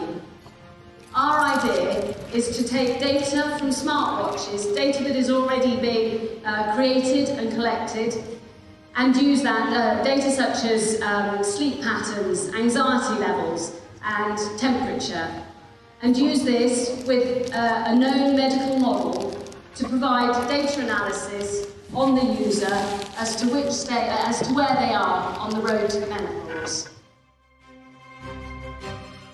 I was just interested in exploring a little bit further with you the employer proposition.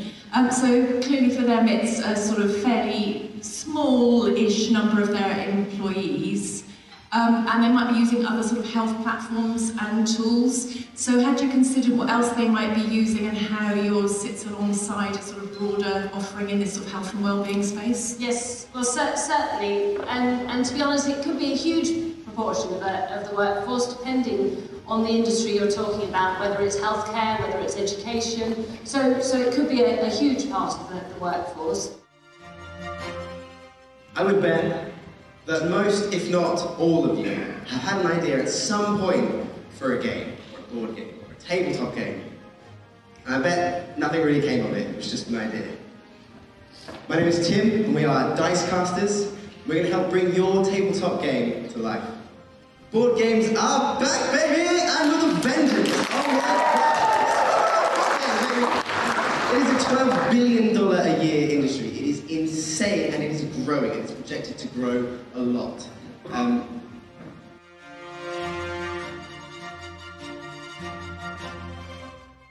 Really like the idea of the kind of membership community, the subscription model, but everybody has a great idea, and they want to develop their great idea. Maybe that takes a few months. What do you do to keep them coming back month after month after they've succeeded or failed with their idea? Yeah, so the game design engine isn't a one-stop thing. You use it, you put the data of the game in, you get that data, you put it into place. You get your testers to come and test the game. And then you're like, okay, well, I'm getting some weird feedback. People are playing this. Let's put it back in the game engine. I still have access to it because I'm still a subscriber. And they go back to it. And then, but the whole model benefits from the fact that, yeah, I might only be developing a game for 6 months, but I'm also a gamer. I'm probably going to do it again. I'm probably going to come back for 12 months because I've got a bigger idea for the next one. And then we've got the marketplace, and that's how we keep them without they can't get away, sort of thing, but not horrible and sinister like I just made it sound. Thanks for that.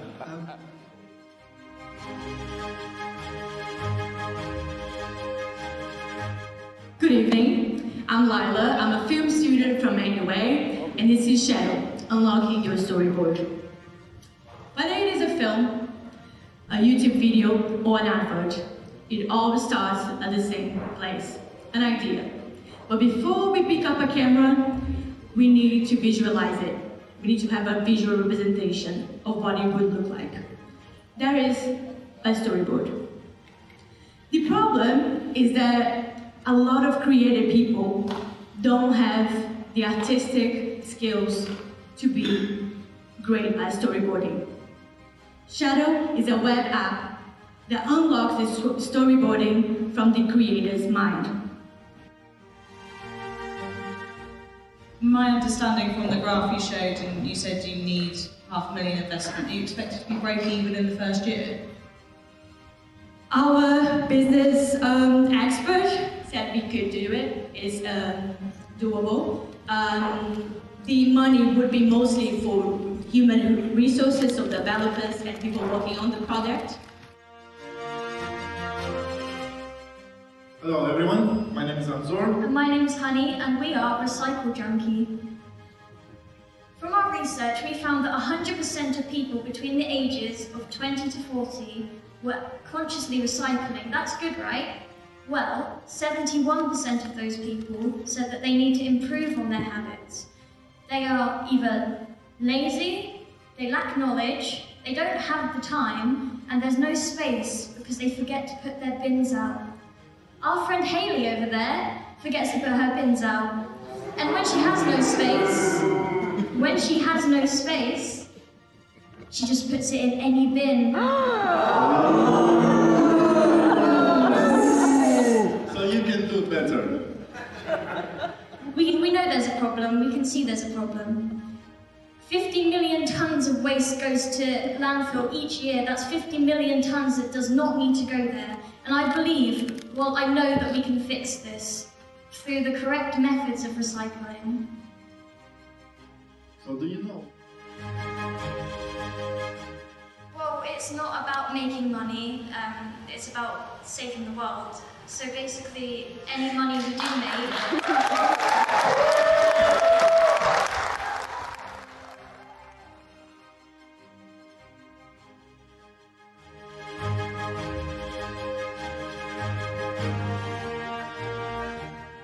Hello. Hello. Hello, my name is Sean and I'm from Trust Me. We are using undeniable blockchain technology to solve the problem of false claims in CVs. Recruitment has a problem. People appear to be lying in their CVs in rather large numbers. People are making life-threatening claims about non-existent medical skills. There is a crisis of trust in society. That crisis will extend to recruitment without radical change. Fake claims on CVs are estimated to be costing business $600 billion annually. It's a big number. 17 billion of that is down to just the processing costs of working out whether there is truth in the CV or not. Trust Me is creating a blockchain platform that creates certainty. How do you feel that you can develop this without LinkedIn really getting involved? And more importantly, how could you stop them from just stealing it? Well, I guess you might have asked a similar question about LinkedIn when it started. You know, why would you do LinkedIn when there were those wonderful things called newspapers that were doing a perfectly great job? So improvement is always the answer. Today I'm going to be talking to you about Elevate. This is a clinical hypnotherapy tool that we can use to reduce the symptoms of anxiety using modern technologies. Anxiety is pervasive in today's society. Everyone feels anxiety. It's that fear, that dread, that unease, especially when you're presenting in front of 100 people on a company you just made 54 hours ago. However, when anxiety starts to affect your day-to-day life, then it can become a problem. Anxiety disorder costs the NHS £71 million per year and affects 8 million people in the UK at any time. You're using hypnotherapy, but could there be other techniques that could be used? Is it quite restrictive just using one technique within the app? Yeah, that's a great question. And that's within our kind of goal list. So within the hypnotherapy is our main selling point, but we also wanted to provide other goals for patients to take that more holistic approach, such as mindfulness, walking. Hypnotherapy is just one of the main things that we're focusing on. That's a great question, thank you.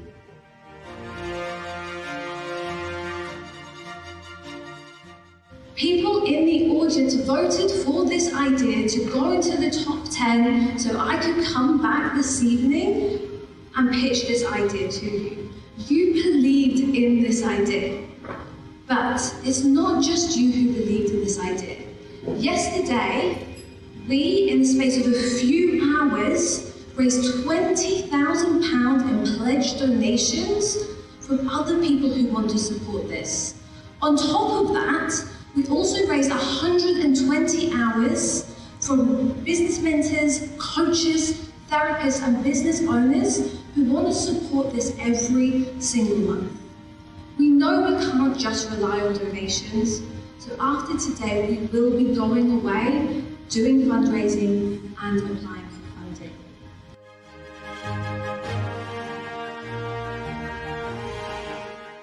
Thank you for the amazing presentation, it was great.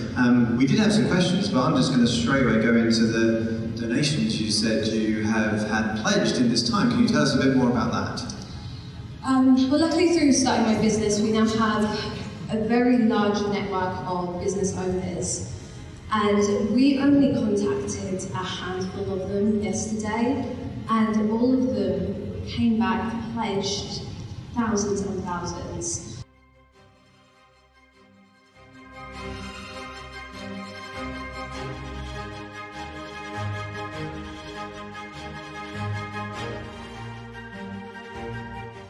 We have lost touch with the sacred. We have cut our roots with Mother Nature. We have dismembered the ties to survivalism. And we've replaced them with brands, cosmetics, accessories. And people, we've forgotten how to socialize. Human beings, we are social creatures. It's encoded deep down in our DNA.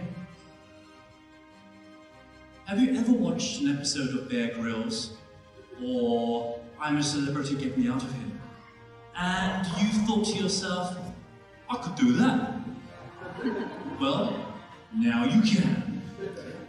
Whether you're part of a group, whether you're going solo, whether it's a team-building activity, or whether you're looking for a child-parent bonding experience, we at Wild Streams are offering you the ultimate, absolute ultimate, interactive live stream survival experience.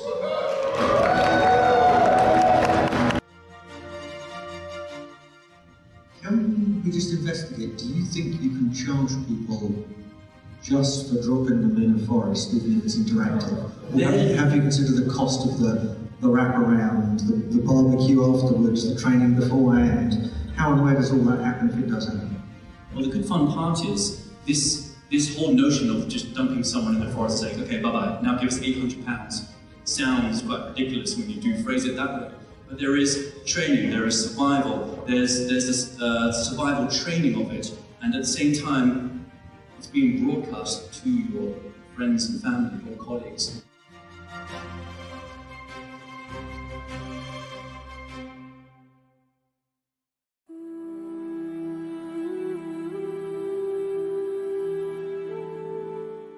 I do not envy you judges in terms of the job that you have got ahead of you, because you need to choose which one of these incredible teams is going to win the £3,000 prize. And it's not easy for the people in the room either, because you're going to have to choose who's going to be your people's choice and take home the £1,000 prize. We've got a Brucey bonus in here with £500 that will be used for the best team that's used the Web3 technology.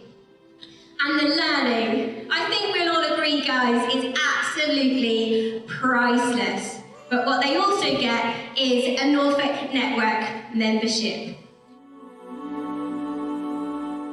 Hello, who are you voting for? I'm voting for Pause, the Menopause app. Okay, fantastic, thank you. Who are you voting for? The Dice guy. Dicecasters guy, right. Who are you voting for? Most definitely Pause. Fantastic. Thank you very much. Absolutely, Pause again. Yeah. Ooh, popular choice. Who are you voting for? Or are you going to decide on the way? Shadow. How about you? Can you tell me who you're voting for? I vote for the Wayne Rome. Fantastic. Hello, who are you going to vote for? I think the idea of the when in Rome, when you go travelling, that's a really good idea. Hello, can I ask who you're voting for? I'm going to vote for the recycling option. Fantastic, yes, well done. Thank you. How about you?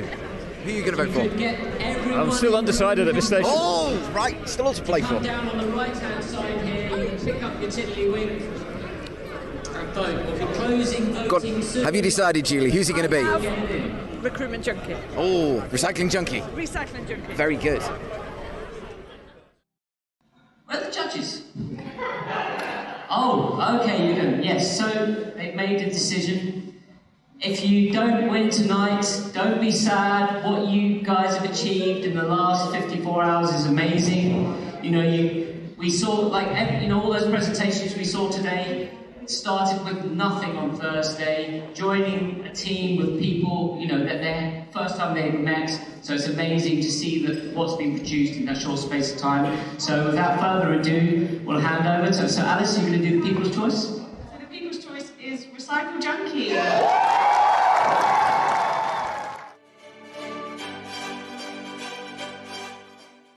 Literally a mess, I can't. I was crying through the whole thing. I was crying out there when I saw the rehearsals. And honestly, for those of you who was here on Thursday night, we had someone that I had to beg at the back there to come up and share her idea. She thought, and actually some people quite close to her told her it wasn't a very good idea. What do you want to say to those people now? I'm put her under pressure now. But yeah, honestly, like the journey this team have been on is absolutely absolutely incredible, incredible. I am so beyond proud, and I'm so pleased that you all saw it too. Well done, guys, well done.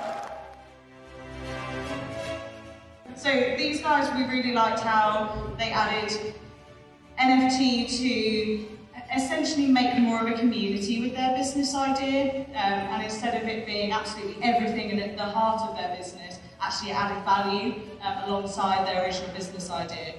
So our winner for the NFT award is Dicecasters. We wanted to actually, make a special mention for the people that made this choice the hardest, the runners-up, who were enhanced interiors. Where's enhanced interiors?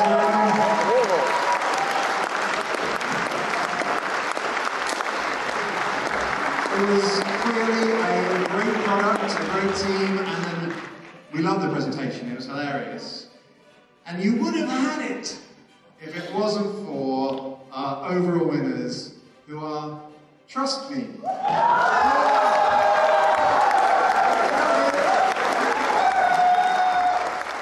Can I grab your name first of all? Yeah, Sean Goff. How does it feel having carried off the main prize of the evening? Well, we're in a state of shock, to be honest. We didn't expect that. I mean, we knew we had a strong idea, but there were some fabulous, fabulous ideas and presentations up there tonight. So we weren't entirely sure we were going to win that.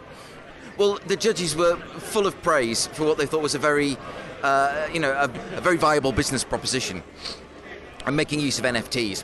What do you think was the secret ingredient that pushed you over the top? I think the use case is actually real. It's not just BS that people are faking their CVs. They really are faking their CVs. I mean, we gave a couple of examples on stage. There's a doctor who was struck off the NHS this year for having worked for 27 years without any formal qualifications. Really? This is a real problem. Really? Yeah? That's life-threatening stuff. Yeah, that is. Okay. So we're not making up some flaky idea here. There is a genuine problem. Somebody spoke to me afterwards and said at Aviva they acknowledge it as one of the major business challenges that they face. Yeah. Recruiting people with real skills. Well, I think we all look forward to seeing Trust Me being the trusted name in CV, what's verification, in CV verification, and qualifications. I mean, you'll be beating off universities with a stick, I would think, and employers too. Yeah, it should work for all sorts of organisations. I think for universities, that's a really strong use case as well. I mean, particularly they want to keep that user group of their alumni together. That's where their future funding often comes from. So for them, I think it's a very powerful use case. Well, congratulations. Enjoy the win, and we look forward to seeing more of Trust Me in the future. Thank you so much. It's been a great evening.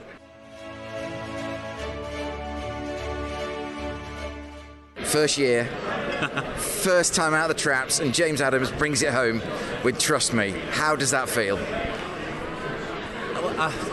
Incredible, obviously, but I literally did nothing.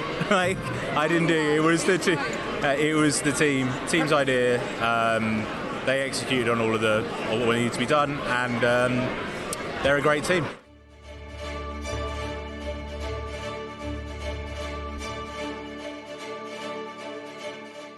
You've been described to me tonight as perhaps the most viable of the businesses here. Most viable, most likely to succeed, definitely going to happen. Watch this space. Should have won it. No. we have photographic because the judges couldn't figure out what the signs meant. We have photographic evidence of us holding the U1 sign because they accidentally gave it to us. It was the old La La Land moonlight moment once again, and this was much more important. We're so passionate about it that I think most of us will do it just out of passion. So we're going to keep this going, guys. Well, I hope so. I hope great things to come from you, Tim Smith, and the team of Dicecasters. Best of luck. It's really important to note, I was on stage, but everyone committed such a huge equal part. It was incredible. Fantastic. Congratulations on the NFT award. Yeah, that's insane. I don't know what it means. I think it means Nevada fried turtle. This is exactly what it means. Well done. Thank you. First time. That's the middle-aged man in me. So, congratulations. Well done. Thank you, mate. Thank you.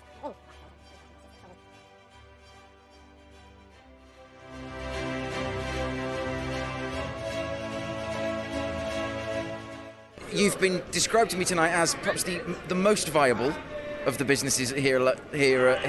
Most viable, most likely to succeed, definitely going to happen. Watch this space. Should have won it. No. We have photographic because the judges couldn't figure out what the signs meant.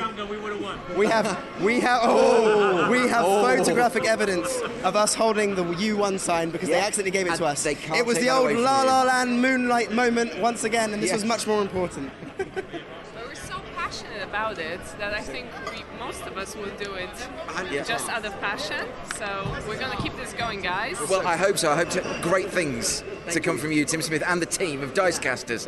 Best of luck.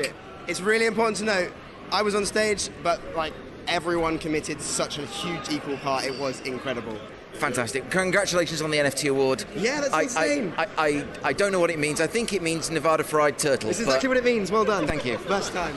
That's the middle-aged man in me. So, congratulations. Well done. Mate, thank you.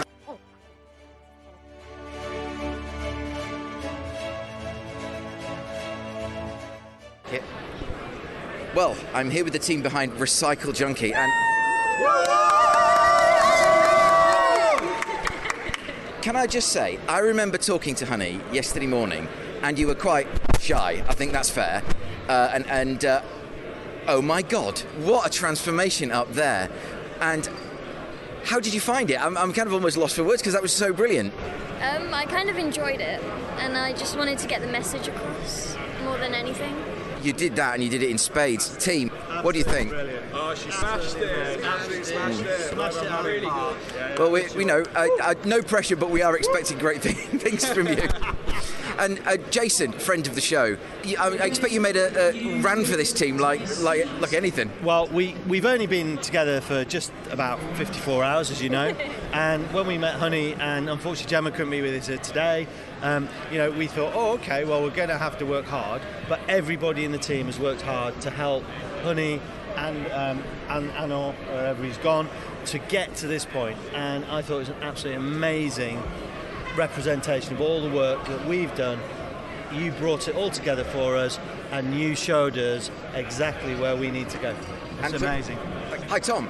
She's come here and she's demonstrated that actually people really care about this, and it's still an issue. So therefore, we've been given the opportunity to try and smash out an idea in 54 hours, which I feel we've executed very well. Honey nailed the presentation on stage, and hopefully we're going to make a huge impact. I'm here with one of the judges, Louise Biriteri, CEO of Pickle. That's right. Thank you very much. I do my research. And a bit of an awards show cliche, but how difficult was that decision? It was very difficult. So the judges have been here since 1 o'clock today. We have seen tech demos in the background. We've gone through business plans. We've gone through the business models and marketing plans and things like that, as well as seeing the final pitches that happened tonight. So our decision was based on all of those factors, and it's really funny, isn't it? Because we may have had some thoughts after or seeing all of the materials, and then once you actually then see the pictures, that changed a few minds. So it made it very, very tough actually, because we sort of thought we knew where we were going, and actually then it really made our decisions difficult. But in the end, the winner. We really felt that they had a really viable business model, and actually a really good use of NFT in being able to tokenise how people can validate and verify their work history and their career history and education as well. So I really hope that they do go forward and actually try and build that as a business, because I think it could be a really exciting business. And how difficult is the split between head and heart in things like this? Oh, really tough. There were certainly, some really good ones there. I mean, we certainly did a call out for in how good their brand, how good their presentation was, and that one did really pull on the heartstrings. And again, I really hope people do go ahead and do some of these ideas. I wish we could give more prizes out. Yes. In the end, what we tried to do was balance the heart and all of those other factors together, and whether or not we felt it was a viable business. Well, they do say a good business decision makes the heart weep, but thank you very much. It is. I don't envy you. Well, must be a very tough decision. So you did a fantastic job. Thank you very much. Thank you.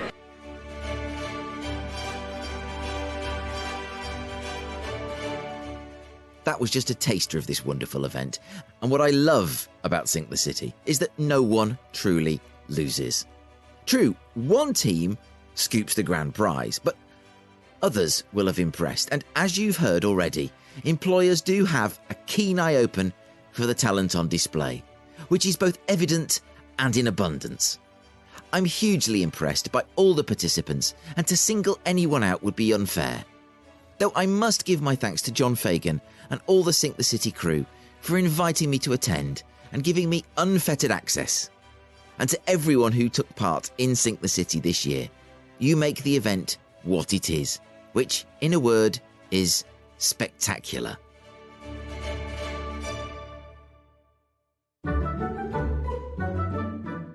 And now, there are few places in popular culture more beloved than the Little Shop.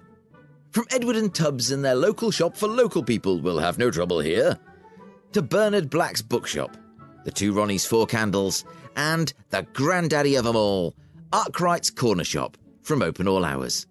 So, let's take a metaphysical stroll down a high street near you, open the door, and browse in this week's Crowd Sorcery.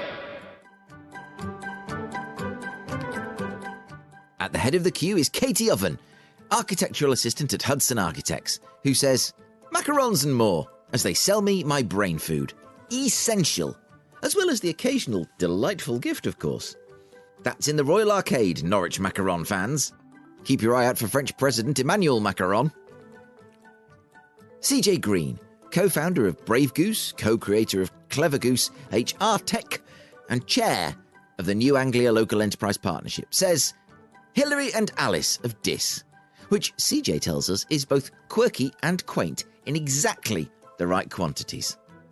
Also quirky and quaint in exactly the right quantities, and often to be found in Dis, is Chris Sargison, CEO of Dis and Thetford Citizens Advice and consultant at Sargison Associates.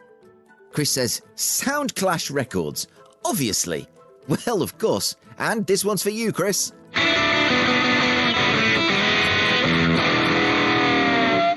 Hey, thank you all. Another former guest on this show, Simon Blackwell, hemp entrepreneur and founder of Hemp Innovations Limited. My little gem, says Simon, has got to be Hawthorne and Bee in Dereham. They have a weigh and pay, as well as a great selection of regional products. Oh, a weigh and pay. A quarter of jelly babies, please. Good friend of the show, Simon Hughes, says, although not one for everyday shopping, Bowhill and Elliott for English slippers, handmade in their Norwich workshop since 1874. You can take a look at bowhillandelliott.co.uk and wow, that is some fancy footwear.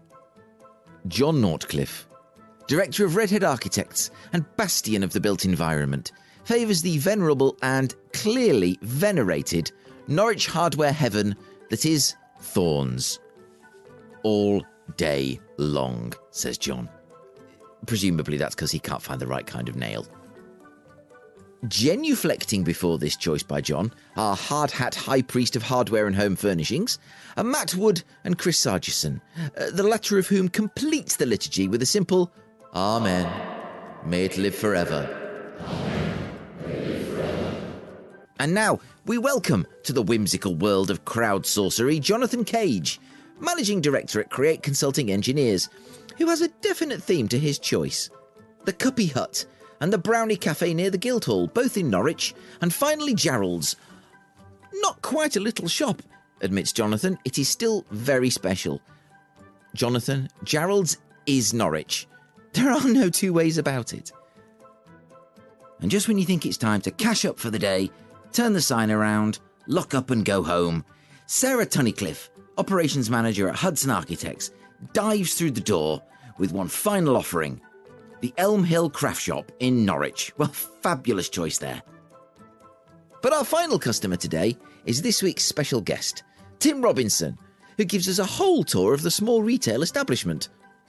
For homewares, says Tim, it's Tea and Kate in Felixstowe, that's tea as in the drink, and teaandkate.co.uk, an interior concept store stocking leading design brands such as Hey, Muto, and Menu.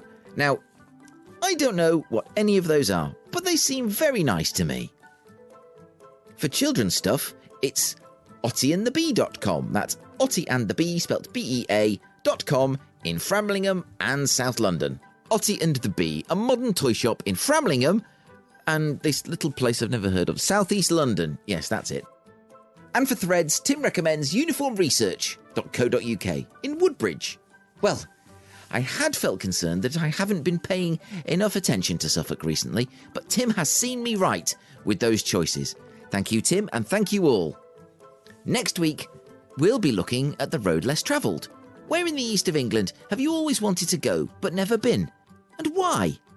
That's currently up on my feed on LinkedIn. So if you search for me, Mike Rigby, and click on the one who looks like a potato wearing glasses, you should find me just fine. And that's a wrap for episode 46 of Eastern Promise. I've been Mike Rigby. Thank you to Tim Robinson, who makes the most excellent coffee, as has been mentioned, and is a fearless advocate for the region's tech sector. To the assembled masses at the 2022 Sync the City, and to Engineer 49, lockkeeper of the Auditory Canal. Next week, our last show of 2022, we're off to the Innovation Centre at the University of Essex in Colchester. Yep, Eastern Promise has headed south to find one of the most exciting innovation hubs in our region, meeting the effervescent Georgia Watts and the impossibly wise and unfairly handsome Neil Griffin. It's a bit hard on the podcast also, but do look out for Elvis. Until then, stay warm, keep safe, and join me next week. Bye for now.